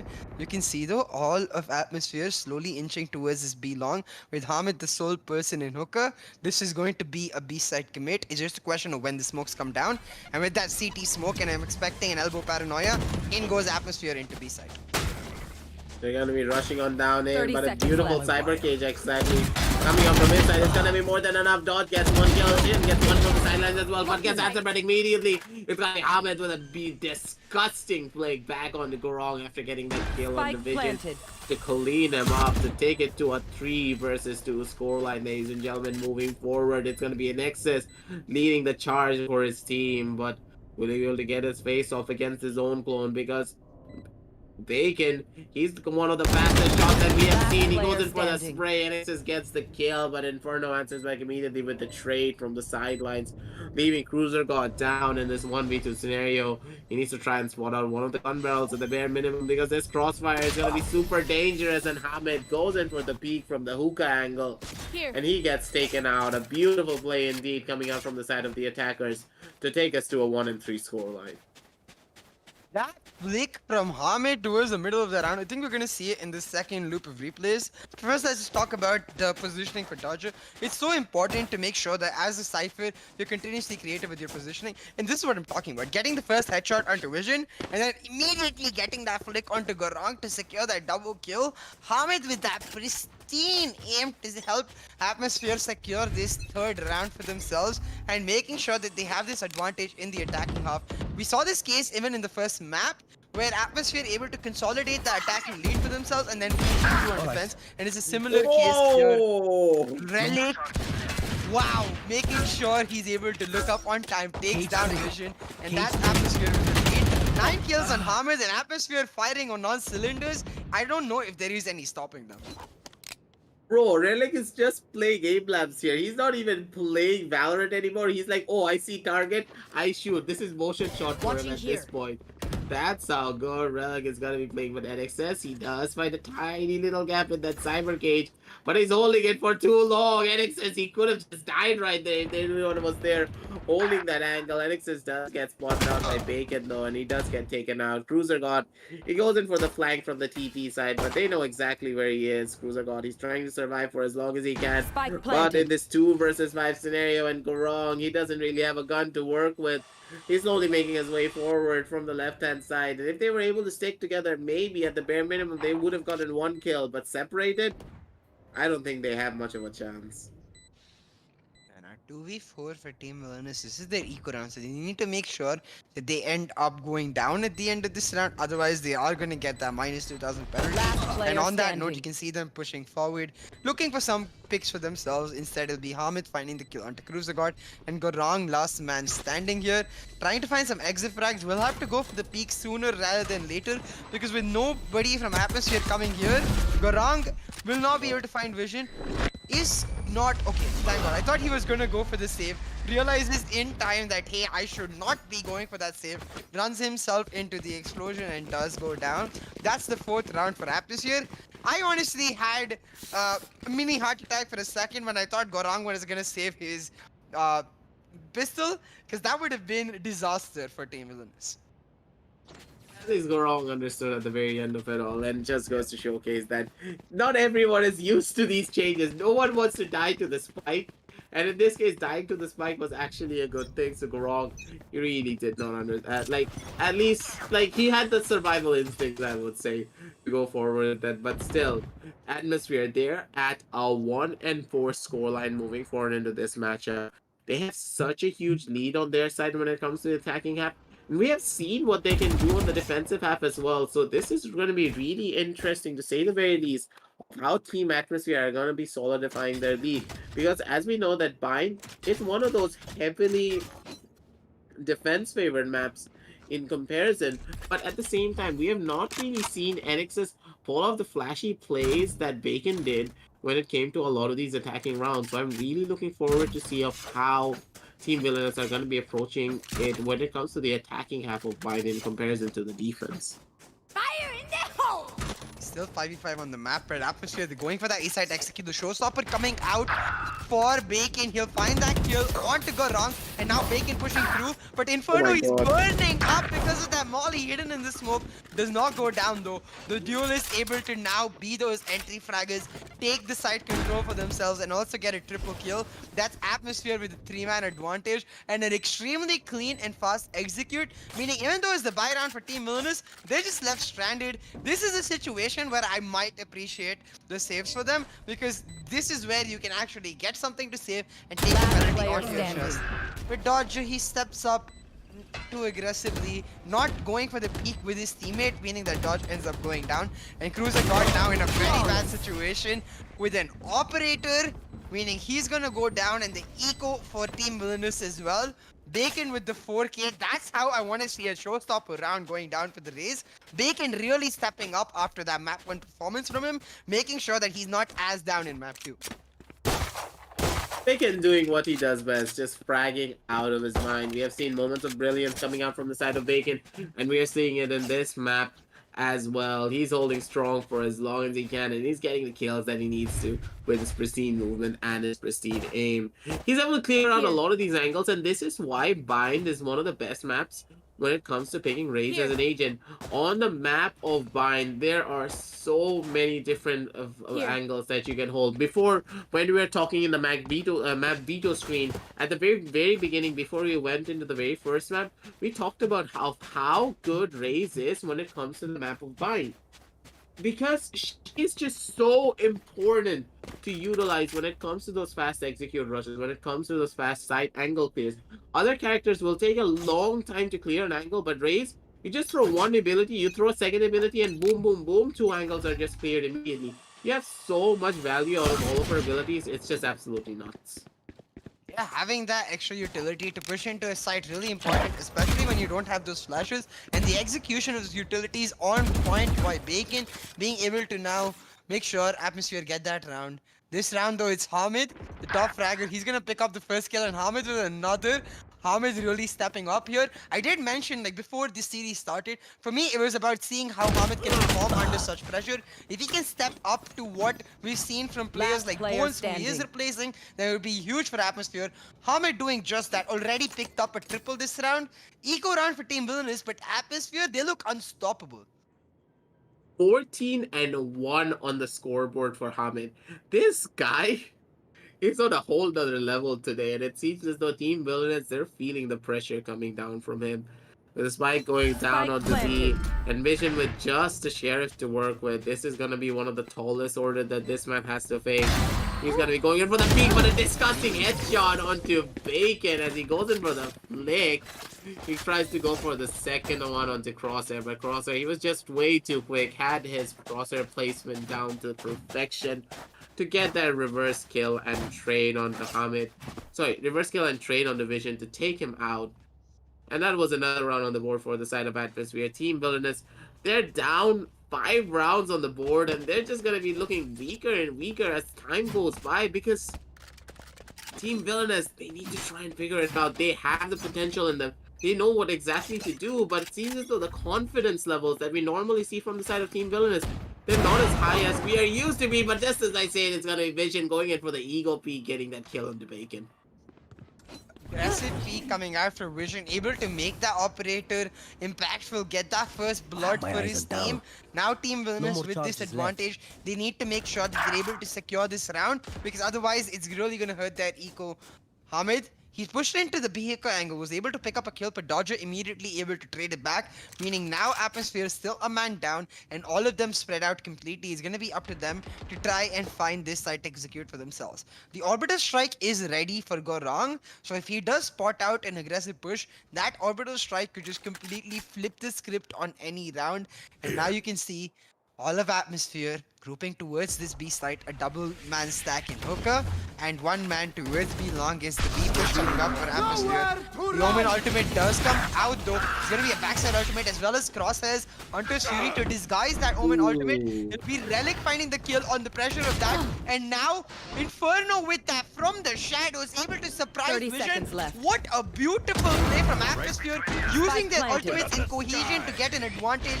Gorong picks up 1 and the Orbital Strike comes in, but it's not gonna find anyone, and it's gonna be up to Gorong and NXS for this retake. Gorong able to take 1 down. Inferno, the last man standing, will get taken out by NXS, and despite the heroics of Inferno, Relic, and Atmosphere in general, his Team Villainous coming out on top. That was a beautiful play. I honestly thought that Gorong was just absolutely dead. But it seems as though the Cypher had other plans. It was selfie time in the background. And pretty sure the Cypher got completely caught off guard in that situation when he tried to go in for the camera peek. And Gorong was able to capitalize on it all. That was a beautiful retake round coming out from the side of the defenders. But still, 4 rounds up is the side of Atmosphere as they're going to be moving forward into this next round. And Team Villainous, they're ideally looking for a 7-5 scoreline to end it all off at the bare minimum. Yeah, Team Villainous want to at least get to that 8-4 or 7-5 to make sure that they have some basis of being able to pull through. Because right now, Atmosphere, even though they lost the round, you can see they're still firing on all cylinders. Hamid with that peek and a reshot, he'll find the first kill. And now the neural tap coming out from Relic will give Atmosphere all the knowledge of exactly where Villainous is Ahmed, he'll use that information to pick up Dodger, and now with B side completely open, it's still the mind games though because the spike. Okay, the spike is gonna make its rotation towards B. Atmosphere, they're making the soft play, but the spike is a little far away, so it does give NXS and Cruiser Guard enough time to try and get some cracks for themselves before the spike comes. It won't happen though. Bacon, he'll just take off Gorong, and now Villainous, they're all just all split. Last player standing. That was a beautiful level of movement coming out from the side of Relics to get that kill onto NXS, getting that crouch, and then that Spike crab walk planted. side spray down to absolute perfection to get those kills. But it's gonna be Cruiser God going down into this 1 versus 5, and he's opting to go for the save. And as he's going for the save, CA, I really need to ask you this. What do you think that Team Villain is actually doing on? Are they playing a lot more defensively than they should, or are they playing a bit too aggressive? I've seen Vision go in for a lot of these operator picks, and it really didn't work out for him because he had like no backup to going for his trades. I think for Team Wellness, it's more a mental issue rather than a gameplay issue. I'm starting to see a lack of confidence in a lot of players, and the idea of how Atmosphere able to cleanly execute onto site, I really do feel like it's getting to them. Just an off day for a couple of members of Team Wellness that we normally expect to step up, and it is costing them right now, but we'll have to see if they can shake it off and pull off stronger, because right now not only are they fighting for this map, but they're also fighting for their life in the series. At 1-0 down in the best of 3, and they need to make sure that they pull back as many rounds as they can in the next 3, because if they don't get to at least the 4-round score in the first half, then we saw what happened in map 1. Irrespective of the win streak they were able to get through, as soon as Atmosphere able to get a small advantage in their favor, they just push through towards the win. Now all of Villainous, you can see they're trying to switch something up. The B-long push coming out for their Cypher. Dodger will spot out Relic, but instead, towards that hookup, the pressure being used by Vision to push in will get that first kill with the help of the Sheriff. This is the eco round for Team Villainous, and we know how good thrifty rounds can be with helping shift the momentum in one team's favor. So if they can pull out a thrifty, it would be huge. Now look at this push come out from Cruiser God. He's behind them towards that shower's angle, just waiting it out near the trap fire, not giving any information to Atmosphere. Atmosphere, they're not going there though, they're just gonna go for the A side commit. And with the smokes coming out, in they go. Bacon pulls out the showstopper, calls out the party. With both parties coming in, it'll be NXS making a bigger explosion, finding the kills. NXS with a double, but Bacon's like, I don't need my ultimate to get a double. Pulls out his gun, gets his own double, and that's Atmosphere with A side control. They have all the control in the world, but Vision, he goes in for the updraft to go for the plays that he needs to. But in this 2 versus 4 situation, it's not gonna be enough, as they are all gonna be going down. And a beautiful round indeed coming out from the side of the defenders to take it to a 3-7 scoreline. Team Villainous, they're looking strong and they're looking potent moving forward into these defensive rounds. First bloods in these rounds so important, because whichever team able to get the first blood, they're really good at making sure that they're not going for those unnecessary trades, making sure to play very calmly and cautiously, and able to translate that first blood into the round win. Team Villainous taking advantage of Vision's skill for in the last round towards V-Shot, able to translate it into their own win. Beautiful ultimate come out from NXS though, and he's one of the players I really want to see fire up if there is to be a comeback for Team Villainous. They were winning the round last time, definitely a step in the right direction.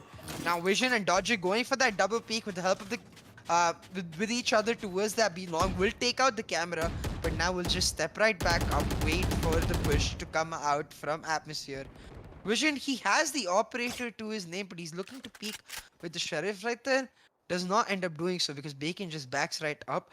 Atmosphere, they realize that Team Villainous, they're starting to rally back, so they're playing a very systematic fashion, taking control of multiple angles, waiting for that aggressive push from Team Villainous. They have control of B short, B long, and as well as A short, but now with the time running down, it's going to be up to Atmosphere to try and push through with this round.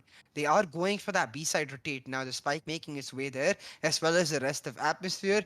We'll see if they can push through. We did hear the sound of the Blade Storm being popped for the jet on the side of Team Villainous, sorry, Atmosphere. So we'll see if they can use that ultimate to proper fashion, because it's going to be really important for them to make sure that they don't 30 waste seconds that left. cooldown. Now you can see Atmosphere, they've grouped up into this B side, and with the smokes coming out, they're gonna go for it. But Dodger, he has this guard in position. He can stop the attack in his tracks, and he's gonna do just that. Picks up a double, vision with another. It'll be the neural theft coming out, but Atmosphere, they're fully committed. They're going in, and they don't have the time to change over. Cruiser guard, he'll find one. It's gonna be up to Hamid on his lonesome. Will not be able to find the kills. Instead, just ends up going down, and that's the 4th round picked up for Team Villainous. Amazing position from Dodger in that garden, expecting that B-long push. Amazing positioning from Dodge and from the side of Vision. This angle is not something that you would normally check, and he was able to catch Crosshair off guard. And Crosshair, that is one of those few fundamental flaws that you should never do. Never, ever, ever jump on top of the boxes down inside of Hookah. Hookah's boxes is one of the most dangerous jumps to ever do because of the amount of angles you get exposed to. And that one small mistake coming out from the side of Atmosphere gave the entirety of everything towards the side of Team Villainous. But just as I said, Hamid, that was a disgusting wide swing and a one-tap to take that op away from the hands of Dodge in that situation, but it's going to be Relic getting that 2nd kill on the NXS as well, and side control has already been established. It's going to be Gorong spamming away for as long as he can. Throws down his save beacon to spam even more, but it's going to be Cruiser God going in for the first engagement, but it's not going to be enough. Inferno, he tags him down to only 4 HP. He needs to go back in this scenario. Cruiser God, he needs to try and stay alive. His recon bolts and his shock darts are going to be so precious to try and hold down these angles, but Hamid, he doesn't even need an op. He has the Vandal, and the Vandal one-taps reign supreme. He's gonna be finding the last 2 of them down in the spawn side, and Cruiser God gets dealt with as well from the sidelines. It's gonna be a 4-8 scoreline for the side of Atmosphere. Atmosphere and Hamid particularly really stepping up in that round to secure now an 8-4 first half scoreline for themselves, keeping that 4-round lead alive. For Team Villainous though, the fact that they at least got to that 4-round scoreline keeps some hope in the charts for a potential comeback. And if you think that comeback gonna come through, it's #WeVillain in the chat. Make sure to spam your support if you think a comeback possible. If you think though Atmosphere, they're going to just push this all the way through the way they did in map 1, then it's #FearUs in the chat. Right here. Show your support for these teams and show your love. Tell us who you think is gonna win. And now Atmosphere, they're going for the aggressive triple B stack peak. Quadra actually able to get those 2 kills for themselves and just decapitate Team Villainous as a whole. Gorong though, he's fighting back. He picked up a kill, now setting up the smoke for himself. They will take the TP, and Gorong able to find another. Gorong and Dodge with the heroics, now going for the rotate onto A. Relic though, he didn't make the rotate towards B side, so he's holding it down. I don't think they're aware of his positioning here. They're in such a good position, and this could just be the end and be all of their side. Relic gets that 1 kill on the Cruiser God, and this is gonna be massive for his side because his plant has gone down in such a position that it will give him all of the advantage in the world. Relic, he's gonna be able to take out the camp. He's going in for the peak, and he gets that 1 on the dodge. Note that the last remaining member should be on the back end. The volley does connect as well, but how much time is he gonna be able to spend is the real question. Gorong goes in for the play, doesn't know for a fact that the spike is not gonna get defused. Inferno, he's gonna be able to find it, but will he have enough time is the real question, and yes, he will, ladies and gentlemen. That was a beautiful play coming out from the side of Inferno to take it away. And Gorong, if he was just able to play his Molly lineup a bit better, a bit rusty, I do believe, because he has not been playing Brimstone for so long, and that lineup didn't line up properly onto the spike. But a beautiful round indeed coming out from the side of the attackers as well as the side of the defenders. Relic's position there is so important in the round. The discipline coming out from him to make sure that he stays to the A side, knowing that rotation very much on the cards. When he hears that TP come through, he maintains his calm, maintains his composure, able to just slowly push through, allows the spike plant without giving away any information of where he is, and then able to take them by surprise, pick up multiple frags, and set the stage stage for the rest of his team to come through with the backup and help him with the retake. Now, Team Villainous, it is their eco round and they're going to push in forward with the help of the Brimstone Smokes, try to get that eco rush through. Looking for the plant here, it'll be an excess with the first. Hamid able to return it though, but Garang will find the trade, meaning it's Villainous with the advantage. The Pain Grenade does tag them down a little bit, but not enough to cause any sort of massive damage. And with the Orbital Strike ready for Garang, he's able to take down Hamid. A thrifty round on the cards for Team Villainous coming through. Oh! Possible thrifty round, you mean? This may just be possible, but Bacon, he throws it down on the lamps instead of the connector side. This may just hurt him a lot. Imagine if he threw that nade down onto A short instead. That would have been the play. Oh my god. CA, just imagine if he threw that down onto A short. Both of them would have died immediately to that grenade. Yeah, that slight just deviance in the positioning of that Pain Grenade ended up being a huge boon for Team Villainous there, able to make sure that they're picking up that round. And a thrifty round coming out for them, meaning now they have the chance to push forward with their own eco advantage. The thing is, we saw this exact pattern. This is deja vu for me because we saw this exact thing happen in the first map. After losing the pistol round, Team Villainous were able to fight back in the second and then use that to push through for a 6-round advantage before Atmosphere able to fight back and then secure the win for themselves. The thing that Villainous have to do now is not just try to get that win streak for themselves, get that 6-round win streak, equalize the scoreline, but more importantly, make sure that you're doing that while keeping it intact, not giving Atmosphere any momentum whatsoever in that fight, because once Atmosphere able to grab the reins, they will just run through all the way to the finish line. But Team Villainous, they did really well in that round. A quick eco rush to secure them their 5th round of this map, and now will look to use the benefits they've got on the basis of that eco rush with the buys to try and pull through with this. We're seeing a small pause come out, so let's just take a quick look at the scorecard, see which player performing for both the teams at the top of the charts. I'm expecting Hamid for Atmosphere. For Team Villainous, it really is Gorong stepping up so far. Gorong making it work on his signature agent, the Brimstone. Grong is one of those very consistent players that we see him. Like, there is not really a bad game for him whenever he goes out with this Brimstone. But at the same time, Hamid, we need to talk about this Jet. This Jet is absolutely suspicious when it comes to all his beautiful engagement shots. But Enix, as he gets that first kill off with the boom bot, as it was not destroyed in that scenario of vision, he's going to be able to get that kill onto Bacon as well. Crosshair going in for the Shock Dart plays.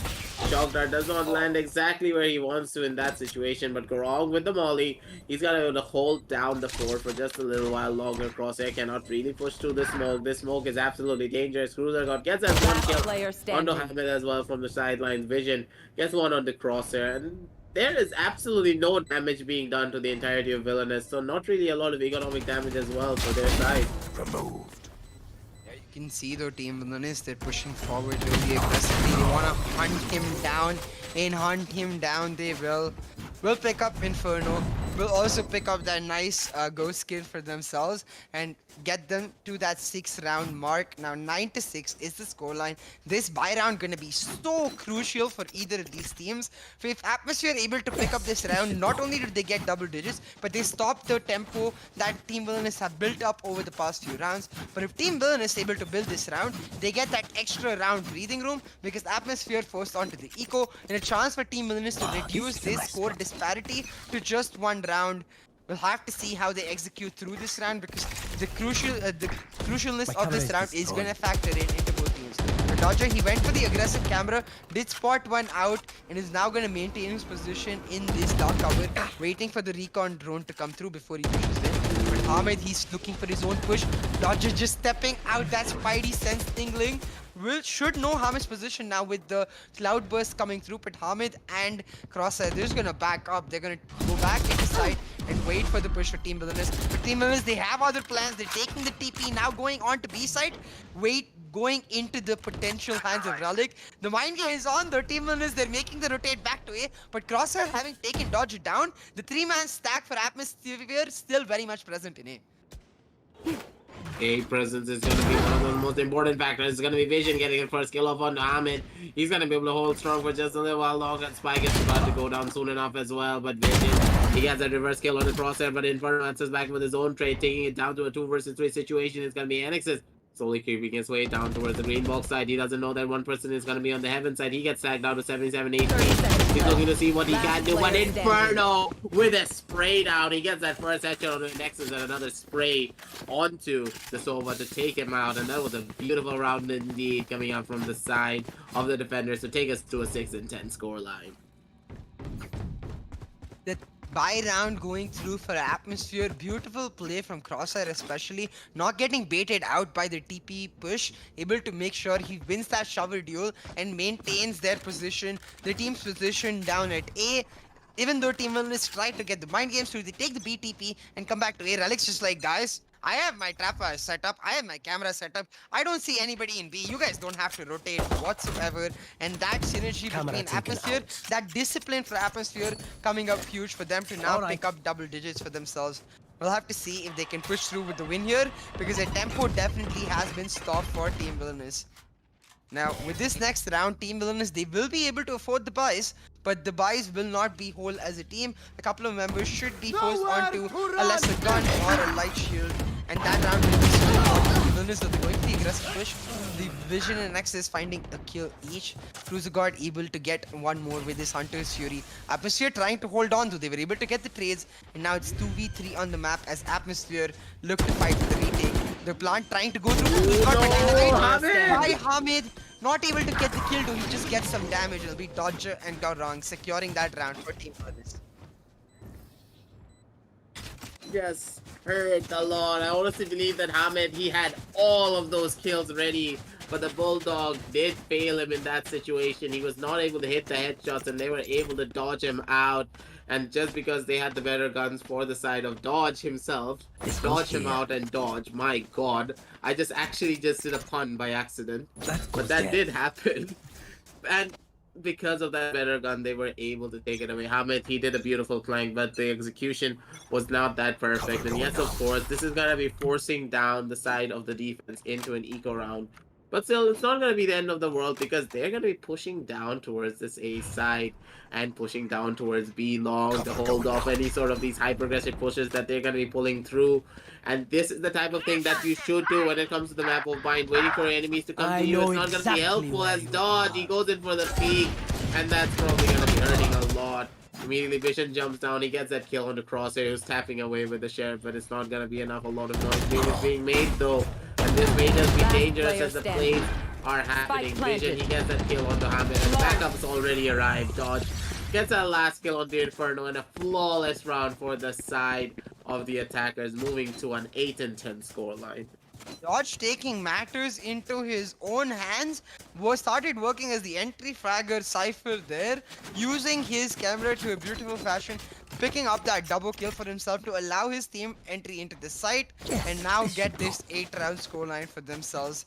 Atmosphere, they went for the eco last round, so for them, it's gonna be about trying to fight back this round, and they're going to look to do that with, I think, a Showers push coming out, as well as a B-long push, controlling the extreme angles of the map at the same time, trying to get some information. They're going to run into Team Villainous though. Don't take down the camera, instead take down the people. It's Hamid and Bacon with 2 kills, but Dodger and Garang able to answer back immediately and get the return. Vision will take down Relic and it'll be Inferno all on his lonesome. He took the TP to B, but Gorang's like, I know that's exactly where you're gonna go. I'm just gonna take your A side. A side is where Vision established control as well. So Inferno, he needs to try and go for this play. But then it says he's looking left, he's looking right, he's looking front, he's looking everywhere. But his spray still reigns supreme. He's able to get that kill into Inferno, taking him out of the equation entirely and making it a 9-10 scoreline. One more round off to make it even Stevens on the board and to keep this fight going and possibly into an overtime because CA loves his overtimes.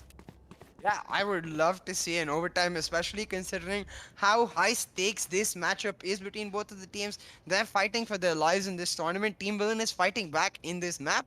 They've recovered from that 8-4 scoreline. Now 5-2 in the second half, able to reduce the score disparity to just one round.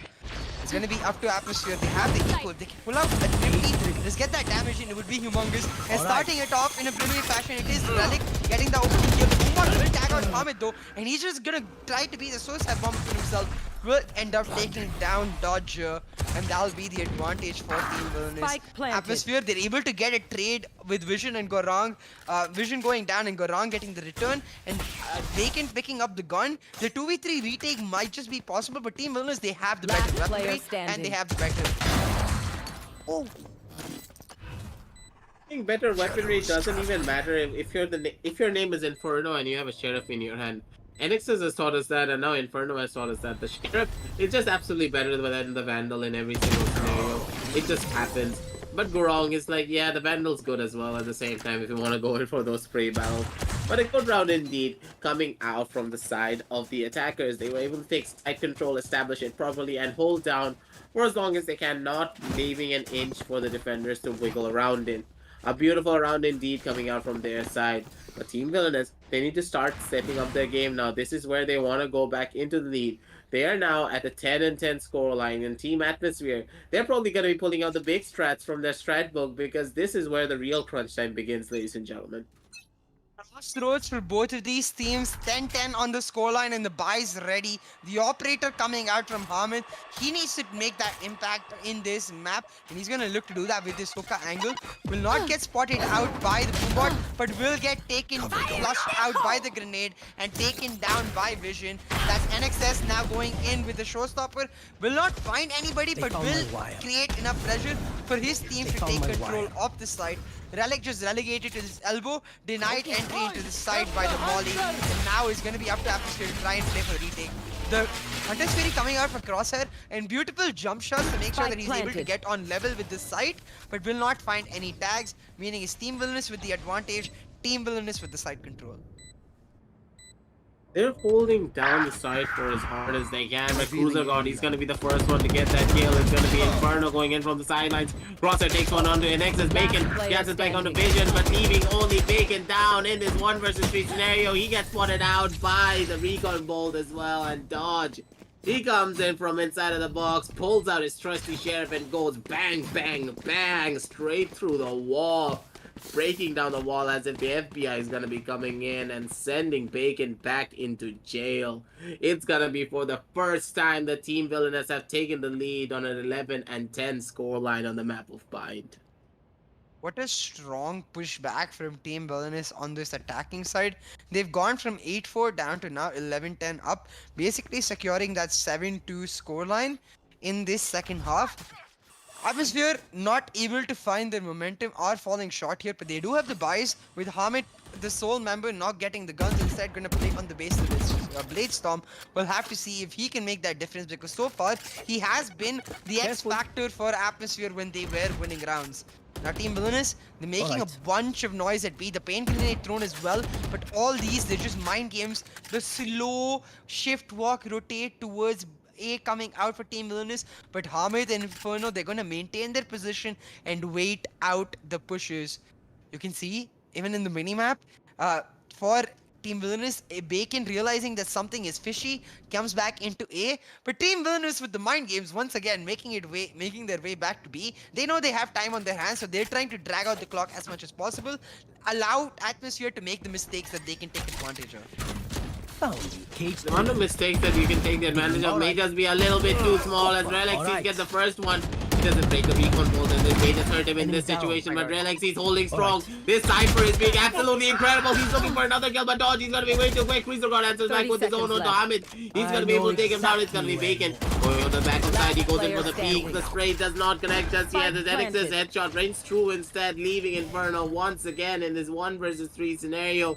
A scenario that he doesn't want to be in, because Team Villainous, they just don't have 3 members remaining. They also have a Hunter's Fury remaining. This retake area just seems impossible as all hell as the spray comes in from the side of Dodge.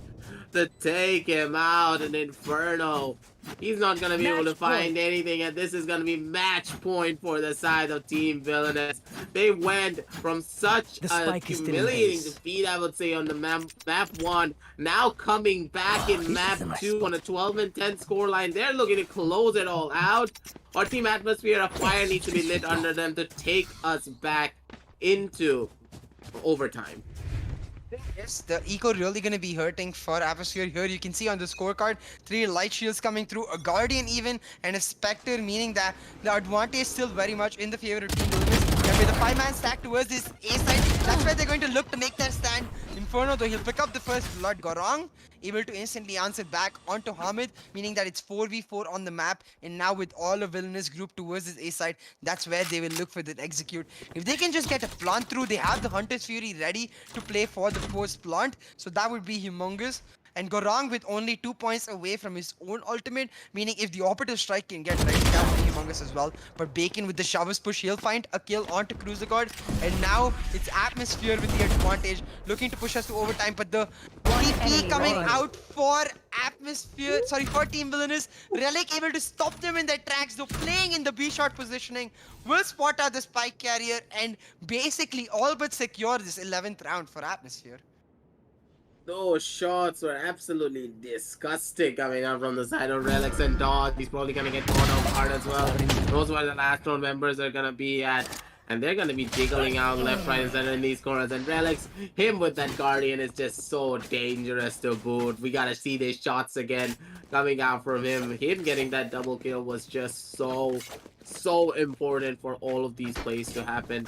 And they were able to capitalize on it. And it seems as though Atmosphere, they're clawing their way back one round after the next on a 12-11 scoreline. We may just be looking at an overtime, CA. Yeah, this next round will decide if we go to map 3 or if we go to overtime to decide the fate of this map. But with both of the teams, with the economy to pull off full buys, it's gonna be a spicy round, that's for sure. At Team Villainous, though, all of them group towards this B-side area. They will be able to find a kill onto an aggressive Hamid, and with another onto Bacon, it's Villainous with a huge advantage. Crosshair able to answer back though, but the orbital strike coming out that will take down and fry up Crosshair. And that's Team Villainous with the side control and a 2-man advantage. Inferno and Relic, the last man left standing, to try and push their team to overtime. They're trying to do what they can, but in this situation, on a 2 versus 4 situation, especially when the enemy Sova has his Hunter's Fury ready. So yeah, I don't think I need to tell you how dangerous this is and how one-sided this feels. Yeah, the Hunter's Fury long position already set up for Cruiser God. He's playing for that long angle, and Relic and Crosshair, they're running out of time. Sorry, Relic and Inferno running out of time. They need to go in. We'll find the blind on NXS as well as the kill, but they don't have the time to go for the diffuse. Have the information, but with the Hunter's Fury coming out, it will be Relic going down and Cruiser God able to secure map 2 for Team Villainous. On we go to map 3. That was so close between both of the teams, but Team Villainous staying alive in this tournament. They are staying alive and they are kicking. The amount of rounds that they are taking. Team Villainous just showing their fighting spirit, moving forward in a lot of these rounds. And this just goes to showcase what kind of an amazing team that Team Villainous actually is, especially when you have Brimstone on his trusty Brimstone. Sorry, when you have Gorong on his trusty Brimstone, I am absolutely flabbergasted after this match. This match was too intense for even me. You can see though, both of these teams, the level of which they're close. When Atmosphere picked up map 1, it was Vision on top of the scorecard picking up MVP. When Team Villainous pick up map 2, it's Hamid on top of the scorecard picking up MVP, making sure that all of these players extremely close, inch by inch, trying to edge out each other. In this map, it was Villainous able to find the edge and pull back an 8-4 scoreline down to 13-11, secure the second map for themselves, and take us to map 3. We have a lot to talk about this map though, so we'll quickly go to the Relive the Moment, brought to you by Ideapad Gaming 3 Notebook, powered by Ryzen 4000 series processors, perfect for gaming and multitasking. Now for me, I honestly thought that the attacking side would be extremely difficult for Team Villainous, given the fact that they didn't really have any visual impairment of any sort, but the usage of those dense smokes that the Brimstone has, as well as the operative strike by Gorong, on point, able to find these huge plays for his team to create a lot of pressure and allow them to push onto site. Atmosphere not able to answer it, meaning they just end up going down, not able to use their lead to translate into a win. I'm just wondering if Atmosphere feel down after this or if they feel fired up, because having gone from an 8-4 lead onto defensive side, you have to just assume you're winning the entire series. This just goes to show that you should never underestimate your opponents, no matter how badly you were beating them. They went from an 8-4 scoreline, then to a 10-10 scoreline, and then they went to a 12-10. It all just went spiraling down really quickly for the side of Atmosphere, and this is where they need to try and start playing it a lot more smarter. And I do have to give it to Dodge. Dodge just made the entire thing possible. The way he moved, the way he played the entire map was just absolutely incredible. His off angles and the way he was able to get those trades were just absolutely incredible. Kudos to him to be one of the better Zypher players, I would say, in this entire tournament when it comes to playing those cheeky angles, I do believe. Yeah, the creativity from Dodge really being one of the most important factors for Team VILLAINOUS to take this map. Not just his defensive side, but even on the attacking side. Him working as the aggressive Cypher, making sure that they're able to pull through this map for themselves. For Atmosphere, Hamid was on fire towards the starting part, even the middle part of the map. We did see him fall off a little bit towards the end. So I'm going to look to see if they can just sort of absorb the blow of losing this map and come back stronger with the next. Irrespective, I know we're set up for one hell of a spicy match. From 13-9 to 13-11, these teams only starting to get closer to each other. We're gonna go set up for map 3, give the players a chance to catch a breather for themselves, grab some water, and then come back towards that map 3. Till then, make sure that you like the stream and subscribe, hit that notifications bell so you're able to get all the updates, as well as maybe get some shopping done for yourselves with the discounts available. We'll see you real soon with the LG Ultra Gear TEC Challenger Series 5, powered by Ideapad Gaming and AMD.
And every moment counts, baby, I don't wanna miss a thing. We can sleep under the stars, we can sleep under the stars, or hang out in hotel bars, driving somewhere in your car. We can sleep under the stars, we can sleep under the stars, under the stars.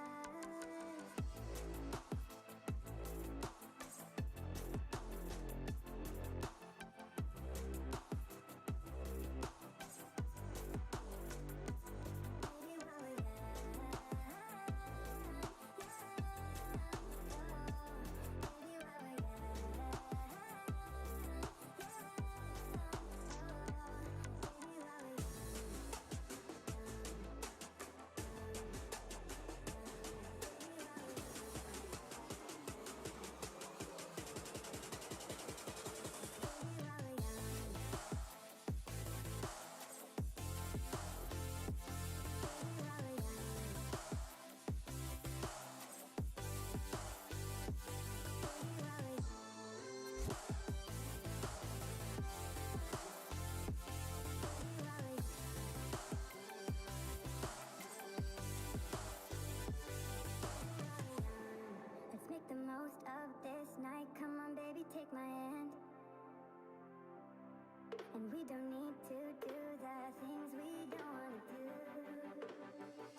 into the competition after a long break and showing us that they will maintain that champion position. Rexy, he's not gonna give up. It's do or die. He makes himself known. And Amaterasu with the finishing blow. Velocity Gaming, they are your champions of the TEC Challenger Series 4.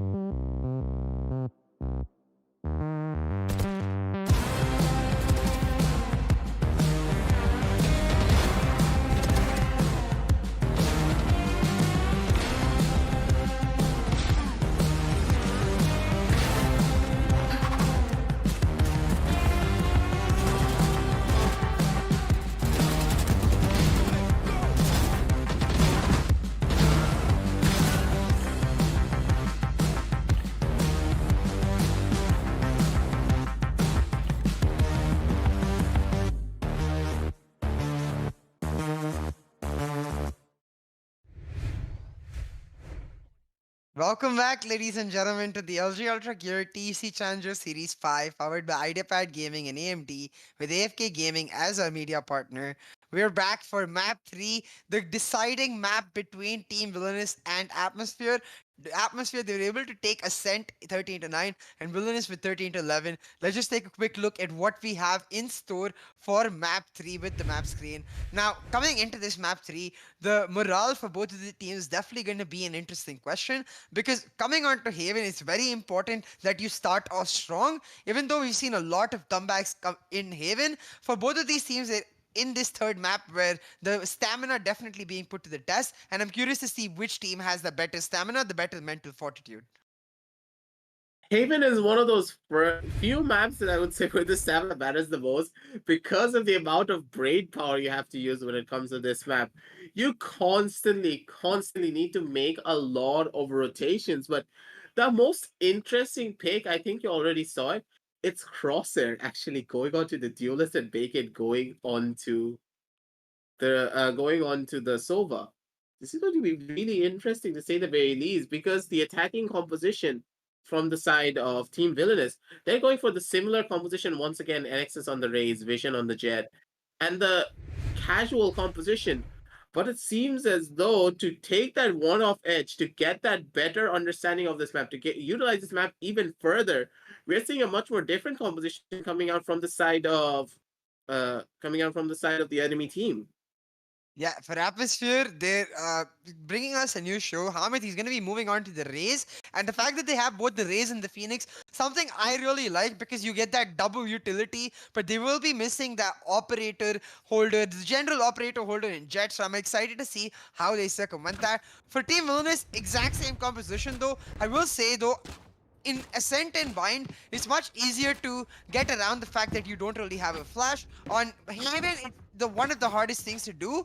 It's not the fact that it's impossible, more like the execution of sites becomes insanely hard. So Team Villainous, they will have to constantly keep on their toes, make sure they don't make mistakes, because they don't have that flash to try and use and try to get around the mistake they might make. Not having that flash utility on their side is going to be hurting them a lot, but at the same time, you're not really picking Phoenix just because of his flash potential. You're also picking him because of his molly, because of his firewall. It does such a good job when it comes to clearing out a lot of these angles, and when you pair it with the Jet, it is a very, very strong vision empowerment tool. But now that they don't really have a Jet on their side, and they're actually playing for a much more of the brawl play style with the Phoenix and the Raze, this is going to be very interesting. But looking at the buys, we already see something quite unique coming out of side of Atmosphere once again. If we pull up the buy chart, they all have half shields with classics. And I tell you the CA over and over again, the classic is the most broken weapon in the entire game. Yes, but NXS with his trusty Sheriff, he's going to be finding the first kill. Go wrong with another, and Team Villain is starting off very well on their attacking hog. Bacon able to return it back to a Relic with one another. Finds the double, will mean now it's Atmosphere with the advantage. Team Villainous, they went for the long rotate towards C, but the rotation for Atmosphere hadn't gone through entirely. So Inferno and Bacon now they're just gonna hold down from the garage and CT angle, wait for their teammate before they go for the retake. Plant will go through, but Bacon able to pick up one onto Cruiser Guard. The left click, right click combination coming up huge. And Inferno with another, it's Atmosphere with a pistol shot. this is why I say the classic is just so potent and so powerful. That left click, right click combination.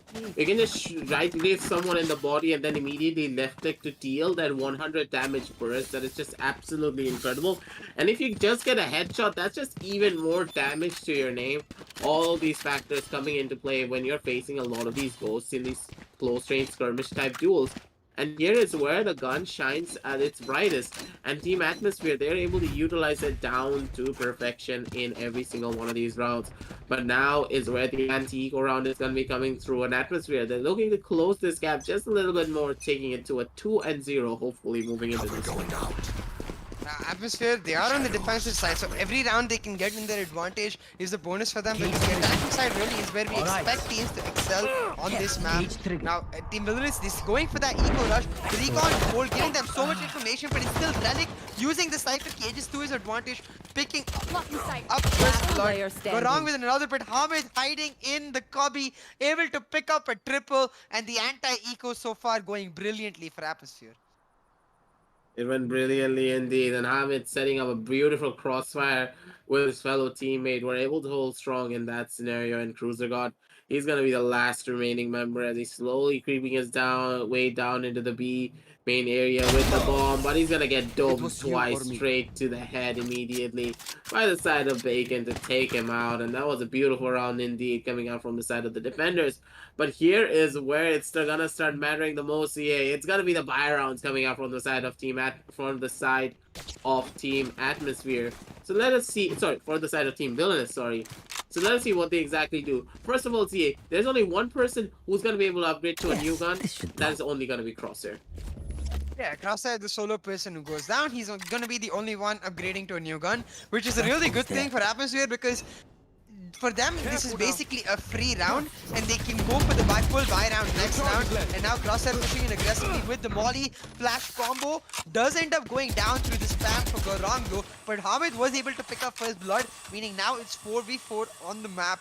You can see all of Team VILLAINOUS just spread themselves out, and we got wrong, finding a kill onto and really aggressive pushing Hamid. Now with this advantage, we'll see if Team VILLAINOUS able to take control of the site, because look at this positioning between these two ciphers in A site. The Relic, Cruiser God having pushed into this site, Dodger, sorry, having pushed into this site, hasn't revealed his position whatsoever. He's waiting in this hell angle, and Relic has no idea where he is. He's gonna reveal himself, and Dodger will take him down. And Dodger securing this A site, working brilliantly as a pusher on himself, now making sure that he's able to allow his team to get into A and get a comfortable buy round through. Cruiser God, he picks up one. It's going to be all down to Inferno to try and get some damage done against VILLAINOUS. For VILLAINOUS, this is the full buy round. So Inferno, if he's just able to deny a few guns, then he will go into the next round for Atmosphere with a big advantage for themselves. For VILLAINOUS, they're going to play it safe, playing it down in sewers and long, allowing Inferno to get to them first. Has one smoke to his name, so could potentially smoke out sewers and try to go for the diffuse, especially with all of Atmosphere now rotating out. Will smoke out sewers, but not enough time left. Will go for the diffuse here, but they're not going to pull it back. Instead, it's just a fake. Gorong comes, picks up the triple, but that'll be at the cost of his own life. VILLAINOUS, they win the round, but they do lose 3 guns in the process. And going into the next round, they will be able to pick up the guns, but with only light shields. And Atmosphere will be able to get full buys. So we'll see if Atmosphere can make it work in their own buy round. This is going to be really important for their side, because Atmosphere, them losing out this round is going to hurt them a little bit when it comes to the scoreboard, but economically, they're still going to be very far ahead, as you stated before. And I really do believe that Team VILLAINOUS losing out on this is going to be hurting their chances a little bit. And of course, we're seeing Vision actually going out for the Guardian. This is going to be really interesting to see what he's going to be pulling out with this gun, because this gun is super deadly when it comes to a lot of these rounds, but at the same time, it's not going to be as deadly if he had a Vandal or a Phantom in his hand in those kind of scenarios. Winning it out is going to be Bacon droning out the middle area. He's going to be able to tag one at the bare minimum. Knows for a fact that there's a lot of people just chilling out on the front side. But it's going to be Cruiser God getting that first kill on the Crosshair. And that initial kill is all that they need to try and hold strong in this angle. But it's going to be Hamid with a spray down. He gets one on the dodge and one on the vision. He doesn't really take a lot of damage as well. Hamid's able to jump away from safety. to get what he can. But the information has been given away that there's going to be one member sitting at the backside corner. It's going to be Inferno, being able to use his own paranoia to stay alive for just a little while longer. 4 versus 3 is going to be the side of the attackers, but still, the attackers, where are they going to go is the real question. Team Villainous, they seem lost of which side they're going to be pushing this time 30 around. seconds left. They're just playing it slow, but with the time running out, they need to make a commit to a particular site, and looks like it's going to be C. Inferno, he's holding it down with the help of Crosshair, who's looking towards that garage angle. And Inferno, he's going to be the one to find the first peak. Will get revealed by the recon bolt though. Will not actually manage to take it down in time. And with his own recon bolt, gets a ton of information. But it's still Gorong getting the first kill. But now the showstopper coming out will get denied though. Gorong able to take down Hamid. And heroic plays from Gorong. Meaning it's... Oh my god, that was so close. The spike not going down in time. It's Villainous picking up the round. Gorong, he pulled up huge in that round to try and secure the win for themselves, but the fact that the spike went down a second too late, meaning it's Atmosphere who pick up the round, that was too close for comfort, and I know it's going to hurt the morale of Team Villainous. We'll see if they can pull back on the basis of it. NXS, like he stopped the plant in the last moment. He was almost done, but he stopped the plant in the last moment. This goes here. I think that the nerves of Seal were not really working out in Annex's favor. He thought that he was dead in that scenario, but at the same time, Gorong was able to save him when he had absolutely no business saving him in that round. We're going to be watching Relics, though, setting up some very interesting trapfire placements that I've not really seen, but these really do work out a lot when you are just running through down from the side, and these kind of trapwires, they do hit your toes quite often. And this is going to give a massive advantage to him. One is holding down his A site all alone, waiting for the enemy to push into him when he's going to be able to get those easy kills off as well.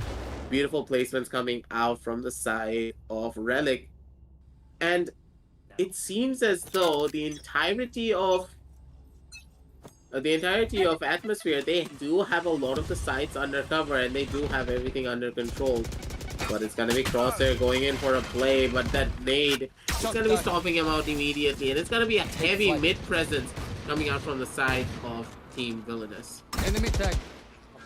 They're looking to take mid control here, but they did go full on in terms of eco, so they need to make sure that they don't fall into a similar situation as in last round, where they not left enough time to themselves to get the plant.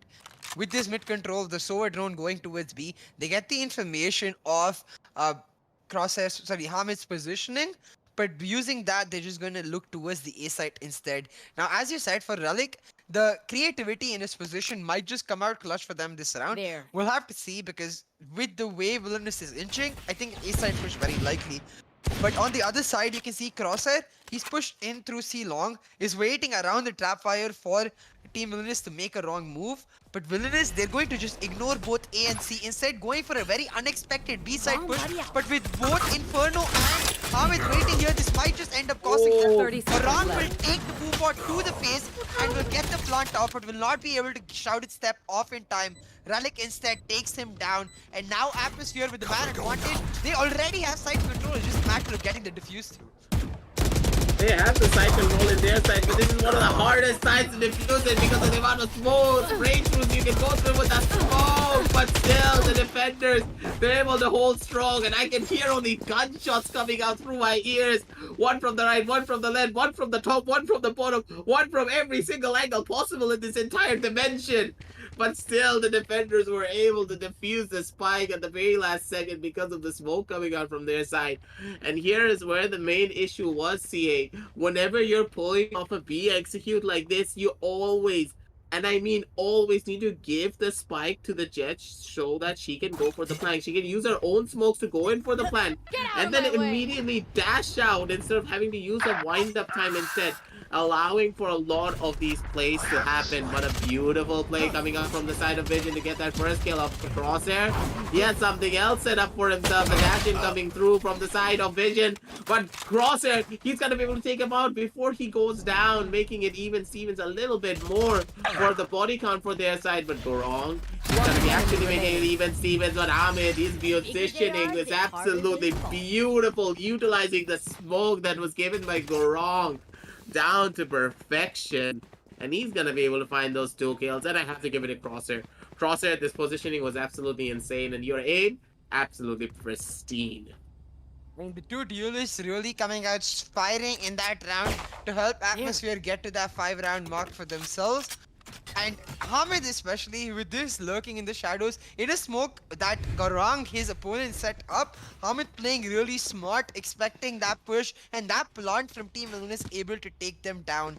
So far, Atmosphere, they've picked up 5 rounds for themselves on the defensive side, no less. So they're looking really content with the way this match is going. So Team Villainous, they really need to step the pace up and start picking up back-to-back rounds, because this is not like a center bind. Haven a much more difficult map to try and defend against, especially when when the other team has those flashes in their hands to try and make the plays. And with the proficiency with which Crosshair is piloting this Phoenix, Villainous, they need to make sure they don't give away too much of a lead to Atmosphere. Now, 5-1 is the scoreline. Villainous still with the buys for themselves, with only Vision carrying over that that Sheriff is going to be up to them to try and make their mark here. But they can take away the duelist from him, but you don't take away the tendencies of that. Already having taken C-Long control, was waiting right there, was able to take down his opposing Sova, secure this man lead. But Team Villainous, they're not going to give up. They're going for the aggressive push down into C, but they're not going to find it. Instead, they just get blinded and stopped in their tracks. A lot of information has been found, but it's going to be Vision going in for the Taz, but the headshot does not connect, and Vision, he has already been found down, and this is going to spell doom for their side. Bacon, he's going to be able to find 2, and Vision, he's tapping on away, but the shots are not going to be connecting. He gets that 1 kill on the crosser, he gets the reverse take down on the Ahmed, but it's not going to be enough. Not now, a little too late for the side of Vision to get those stick 1 taps. And ladies and gentlemen, that is gonna hurt a lot when it comes to the side of Team Villainous' chances, because they have now gone down 6 rounds when it came to their attacking half of Haven. And Haven is one of those maps that is known for being one of the most attacking favorite maps in the entire pool of Valorant. Yeah, even one of the most favored attacking sided maps, especially when you have the flasher setup with the plays. Atmosphere, they've taken the loss from their second map, just annoyed that they gave up the lead that they had, to use it now as morale and motivation for them to be able to push through this map. The recon bolt from Atmosphere. Bacon, he switched up from the duelist to the Sova, but he's not missing a single step so far. Gets multiple reveals and so much information for his team. But look at this Vision, he's pushing aggressively into A side. But Crosshair, he's expecting something. Has got the call from Relic to get his way into A, because they're expecting an A side push. And Crosshair gonna go to the A-long peak, gonna find the spike carrier. Vision in a 1v1 duel with Relic will not be able to take him down. Instead, will get tagged by the trap fire, hit by the spike cam dart. Vision just, with all the vision in this world, giving over to Team Villainous. The Atmosphere so far. Atmosphere already with a 3-man advantage. Crosshair with the timely rotate to A to stop the Villainous' push on time. I don't understand something. The way Crosshair uses smokes, I don't know what is up with Crosshair and Hamid as of right now in this matchup. They're able to use their enemy smoke so well. Just look at the way Crosshair is maneuvering through Vision's smoke. And Vision has no goddamn choice. Vision is like, okay, I'm just gonna retreat back down into A short, and Crosshair is like, no, I am staying here. This is my home now. He's gonna be able to get that kill back onto Vision so easily, and this is happening over and over again, ladies and gentlemen. This is just absolutely incredible. And Crosshair, he's looking like the noted from our in-region right now. He pushes on straight through, and he's gonna be able to get 2 kills, but Cruiser got answers back with 2 of his own. And this may just be enough. Hamid goes in for the spray, but the spray does not reign supreme. He does get taken out, and it's gonna be a 2 versus 3 retake scenario. Slowly moving forward down onto this B site. Crosshair is like, you put me on a duelist, let me make a case for why I should never leave this role. Really coming up strong in this map with that Phoenix, with that clean, pristine aim, able to get them that lead. But Villainous, they answered back really well, being able to trade it back and now the advantage for themselves. They went for the B-side plant. Inferno, though he takes one down. And NXS, he's really low. He's gonna look to reposition himself, but he will get blinded. And Inferno, not able to take him down just yet, though.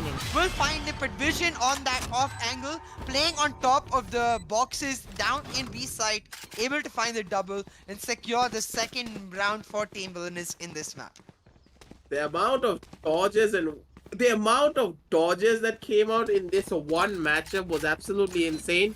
Inferno, first of all, getting that reverse kill on the Cruiser God. Then NSH is pulling on his dancing shoes and he's like, I'm gonna dance left, I'm gonna dance right, I'm gonna dance the cha-cha-cha, and I'm gonna dance behind the corner. Then I'm gonna pull out my rocket and let Vision finish you all off. That was just absolutely insane what happened in those last 10 seconds of that round.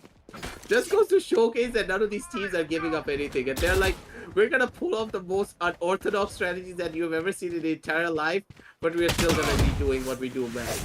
That is winning in our game of Valorant. Bacon and Hamid using the pressure that Crosshair got with his running back to get the double, but now Garang and Vision able to answer back, make it 3v3 on the map. The Paranoia did go through towards Garage, but they're going to use that pressure to try and take B-side for themselves. They're like, B-side worked for us last round, so let's try to make it work once again. The recon drone coming out for Bacon, though, should spot out at least one, will spot out the Raze, and has his Hunter's Fury to help the retake for his team. Now with Crosshair and Inferno both coming in through this mid angle, this duel between Vision and Crosshair going to be so important. Neither of them takes each other down. Instead, they're just going to wait it out. The Molly will go down for Crosshair to flush Vision out of that spot and push him back onto side. Now if he can get the recon reveal here, get the Hunter's Fury on exactly like he wanted to, might be able to use a lot of damage. But instead, Vision with the bunny hops, he'll find his way and try to take him down. Inferno and Crosshair, though, they pushed in and now going for the diffuse. Crosshair, he has to guard Inferno while he does that. Will not be able to do so. Instead, he'll be taking him down. And no! With 11 milliseconds left on the clock, Bacon able to find the diffuse. The nerves of steel for Bacon and Inferno. I can say Crosshair because that's what I defaulted to on the server, but it was actually Bacon with the plays coming up huge for his team. And boy, 11 milliseconds. What a close round. CA, you had no goddamn clue. I was like, I'm hearing the spike noise going through, and I'm like, wait, he has a chance. This could just work out. I was absolutely astounded. The Bacon Inferno, the two things that should not be working together no matter what situation, are just making such a beautiful dish in this case. They were able to get that spike diffuse and everything. They were able to hold strong for as long as they can. It isn't, of course, an 8-2 scoreline, though. A Team Atmosphere, they're having such a good scene for their side. Hamid, he takes down one. He's looking for more, but Inferno comes in as a backup. He takes down 3 before he goes down to the Hunter's Fury. Cruiser God, he is mad. He wants to do what he can, but it's not gonna be enough, as he does get taken out by Hamid with a well-placed headshot, taking us to a 9-2 scoreline moving into the last round of this half. It does feel like A and C side impenetrable for Team Villainous. Atmosphere, the way they hold it down. Relic on A with his creative cypher placement, and on C, Inferno, and usually we see Crosshair, sometimes we see Bacon. The way they're able to hold it down has been made A and C side just unpushable for Atmosphere. The only rounds they won, they've gone to that B side and found the success. So I'm gonna look to see if in this last round they can try to do just that with that B side push. Now I think we see a small techno. We're gonna see NXS coming back and the full buys for both the teams. Hamid with the operator though, and a 4-man C side stack, 2 in garage, 2 in C side. Atmosphere is like they're in the minds of Team Villainous. They're expecting a C-side push, and that's exactly where Team Villainous are stacking up. This could be a disaster for Villainous. This is going to be extremely disastrous, especially if you're thinking of this Phoenix. He can just throw up a Molly, and that Molly is just gonna give so much time for the rotations to come through. And of course, there's the nades coming out from the side of the Raze as well. Hamid is one of those players that are really good at stalling their enemies, but at the same time, it's really important to see if Team Villainous are actually establishing proper map control before they're moving down from one sideline to the next. Here is where it's going to be mattering the most. slowly moving forward as the time is going to be taking down CA. I do need to ask you, do you think the team villains are going to have a good chance when it comes to this attacking half? Because after this next round, here's where the real crunch time will begin. Because either they go into a 9-3 or a 10-2, they're still going to be in a very rough spot. Maybe they can pull it back with a 9-3, but a 10-2, I feel like would just be the nail in the coffin for Team Villainous. They need to fight back this round, but it's not starting off well with them. Hamid, he's picked up the op. We know his proficiency with it. Finds the first blood, and now Inferno playing in this off angle. I don't think Cruiser is expecting it at all. If he steps up, he's done and dusted. God. Hamid with another off kill, able to now secure a 2-man advantage for Oh, Atmosphere. no, here we go. Just as I said, Cruiser not expecting that position at all. Did not check it. Just ends up getting taken down, leaving it to NXS and Dodger to prevent Atmosphere from taking double digits. This is an extremely arduous task to ask from them, but they might just pull it off. They might pull it off, but at the same time, I'm kind of One skeptical enemy about this remaining. after something like this. No. That is not about to happen. Ladies and gentlemen, it seems as though NXS just got his dome just decapitated in a matter of seconds with a high velocity sniper rifle. And it's gonna be one more peek. Ooh, was that a leg shot? Yeah, that was a leg shot coming off in that scenario, and it's gonna be another kill coming up from the side of Ahmed. Dodge just sending himself away to the hands of Ahmed when it comes to this operator. We have not seen him go on to this operator much when it came to the previous maps, and I think I know why. The game just gets a bit too easy when he picks it up. Ahmed picking up the operator in the last round, picking up 3 kills for himself. He's so good with it, and it really just like speaks to his aim in general as well, because the way he's able to pull out the multiple kills, really setting his team for success. 16-6 is Hamid right now. He's been one of the top fraggers for his team throughout all 3 maps, and if Atmosphere is able to actually pull this map throughout and get the series win for themselves, would definitely be a top contender for MVP of the series. But I want to throw my eyes to Bacon here.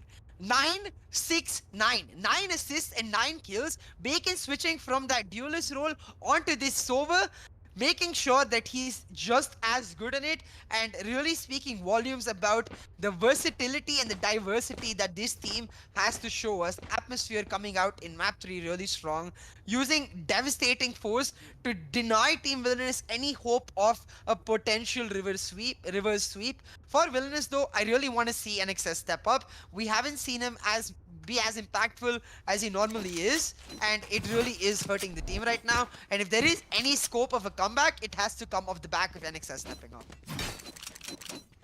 NXS, I do believe, is having one of his more rougher games, and especially against the Phoenix-based composition, he's having it even more rough because he's trying to do what he can with his room, with a lot of his nades. But at the same time, Phoenix just does it a little bit better because of the flash potential that he has. Instead of going on for the full-in dry swings, Phoenix can go in for the slow tactical flash in and then angle clear peaks. And this in turn would keep the enemies guessing that, hey, maybe he's not going to be going in for a flash, maybe I need to 180 away, or he's just going to be going for a full-on dry wide swing that I'm just going to get one-tapped by all of a sudden, and I cannot even do anything about it. Crosshair doing an extremely good job of mixing up both of these playstyles, keeping the enemies guessing, keeping them on their toes to get where he is right now. This pistol round is going to be so important for both of the teams. If Atmosphere are able to pick it up, they have a chance to take match point with their anti-eco. But if Villainous is able to pick it up, it gives them a little bit of breathing room to start their comeback on the right foot. Atmosphere, they're going for this B-side push, and there's no one holding it down, just a trap fire. The trap fire does go down, but Vision able to find one. Does get instantly traded out by Hamid though. But look at this, they're not actually going for B-side control. They just wanted mid control. Instead, now pushing in through the A-link onto A-side. NXS, well-placed grenade to take down Crosshair, but Bacon able to instantly trade it off, meaning now it's 3v3 on the map. The side control for Atmosphere. Hamid will get the plant through, and they will have more than enough time to get into their post-plant positions. It's going to be up to Gorong, Dodger, and Cruiser God to go for the retake. A very standard recon bolt coming out should reveal a couple of players, but with the recon drone coming out for Atmosphere as well, they know what to expect. An Atmosphere, 2 players down at Hell, 1 in sewers, now holding on for the retake. retake. One down in the hell sidelines, player but it's gonna be standing. tapping all away. It's not gonna be enough as everyone's just peeking bacon one by one. They're like, I'm gonna deep fry this food and I'm gonna eat it for breakfast. But bacon's like, nope. I'm still a big juicy piece of bacon and I'm gonna live through it all. He just goes in for the shots, he hits the headshots, and he gets all that he needs to get in this type of scenario, taking us to an 11-2 scoreline, ladies and gentlemen. And you know, CA, what happens when you lose the first pistol round, especially on a 10-2 scoreline. You go on to 11-2, and you have to go in for the force buys. And this is where the real pain is about to begin. Because if you lose this round, Atmosphere, they get match point and they get it with a huge economy advantage to boot. So Team Winners, they need to fight back. And now they're looking to do it in their defensive side as Atmosphere. They're approaching for this heavy C-long push. Cruiser Guard in an off angle will not get spotted out by the boom bot. Will get flashed out though, and missing his shots gives away his location. That's Hamid with the first kill and Inferno with another. A two-man advantage for Atmosphere as they take side control and get the plant planted. This is going to be an extremely difficult retake for Team VILLAINOUS, especially now with NXS going down. Atmosphere pushing on through all angles, hunting down Team VILLAINOUS. They're going to try to knife that drone out, but it's just going to reveal where they are. And VILLAINOUS, they have nowhere to go, but they need to go for this retake. They can't afford to just give up match point for free. What do you do in this scenario, CA? Honestly, tell me. All of the members are just swarmed down into the side. You have a Stinger. Vision has a Sheriff. Last player Even standing. if you were 10 in this situation, there is no way you can actually go in for this retake. That is absolutely impossible. And it seems as though it's all but over for the side of Team VILLAINOUS. They don't really have a plan to go up against this defensive side, and here's Match where point. it's gonna be hurting the most. Atmosphere, they have just everything shut down completely. They know exactly what Team VILLAINOUS is thinking, and they're just always 5 steps ahead of them, it seems. Yeah, Atmosphere currently playing mind games with Team VILLAINOUS, always ahead in their approach, making sure that they're able to use that advantage as well to spectacular fashion to now secure a 10-round lead for themselves. That's 10 match points for you for Atmosphere to be able to close out not just this map but also the series. The aggressive push in from Vision here to Wiz. I think he did get spotted out though. He's gonna get tagged down and blown up. Inferno, he'll take him down. And that's Atmosphere with the license to start pushing into A side. They'll take down NXS. Two-man advantage. Inferno will find Dodger as well. Nothing working out for Team VILLAINOUS right now, but everything working out for Atmosphere. Gorang though looking for the heroics. He'll find one and get out in time. Now with the help of the recon drone, he has to go in for more. Last It's player 2v4 standing. for Dynamic in the backstab. Will take down Cruiser Attackers and win. Gorang as well. 13-2, that's Atmosphere with the third map win and the series win as well. Beautiful plays from them to be able to secure the series. That was absolutely one of the fastest games of Haven that we have had in a while. Haven was notorious to be one of the few maps in the entire series that we have seen go into overtime over and over again. And this is probably for the first time that we have seen this map just get finished in a matter of like how long? How long has it been? About 20 to 30 minutes? Yeah, it was a really quick map. Atmosphere able to pick up the win, and Crosshair really stepping up in his shifted role to duelist Bacon as well. I think we have plenty to talk about regarding this series as a whole. So let's just quickly go into the relive the moment, brought to you by Ideapad Gaming 3 notebook powered by Ryzen 4000 series processors, perfect for gaming and multitasking. Now aggressive, Hamid 1869. He stepped up huge, not just in map 3, but also in the way he was playing in map 1 and 2. Really coming through on my expectation for him being the X factor, replacing Bones in a lineup that has been together for a while, but showing that he has the metal to do so. Hamid really making a name for himself today with this series, taking Atmosphere to that semi-final stage For the rest of the team, though, I have to give so much props. The versatility, Inferno and Relic, the rocks for their team, but the way Crosshair and Bacon able to switch around their roles in this third map and display a huge amount of skill while doing so. Bacon had 9 assists and 13 kills. That's a top tier Sova player. Bacon really on form here.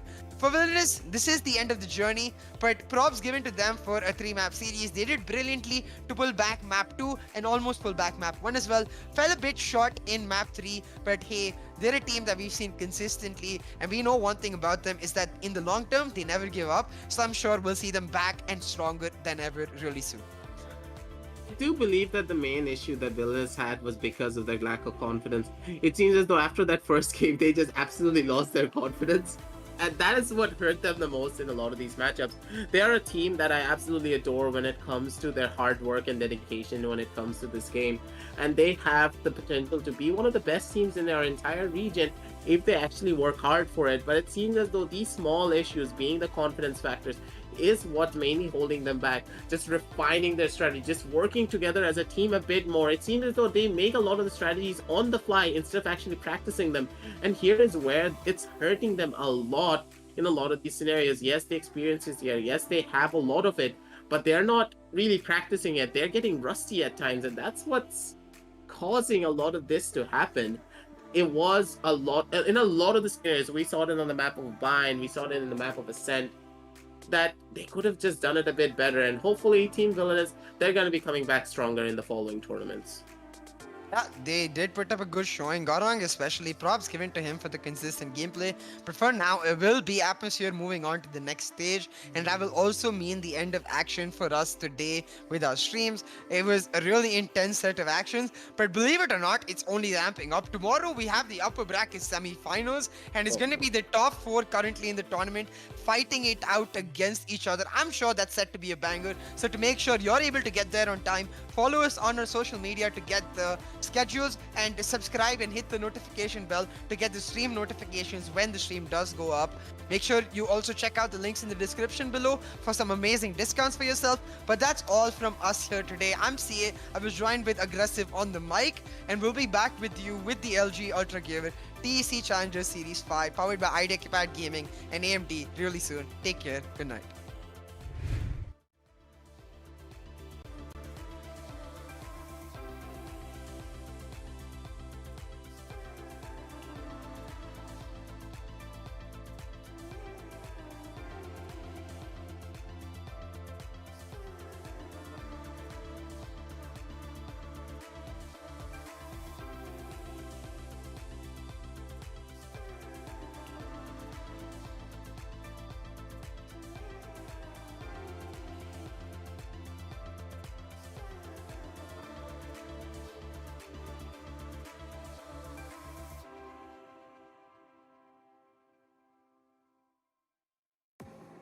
I'm running out of time, every day goes by so fast. And every moment counts, baby, I don't wanna miss a thing. We can sleep under the stars, we can sleep under the stars, or hang out in hotel bars, driving somewhere in your car. We can sleep under the stars, we can sleep under the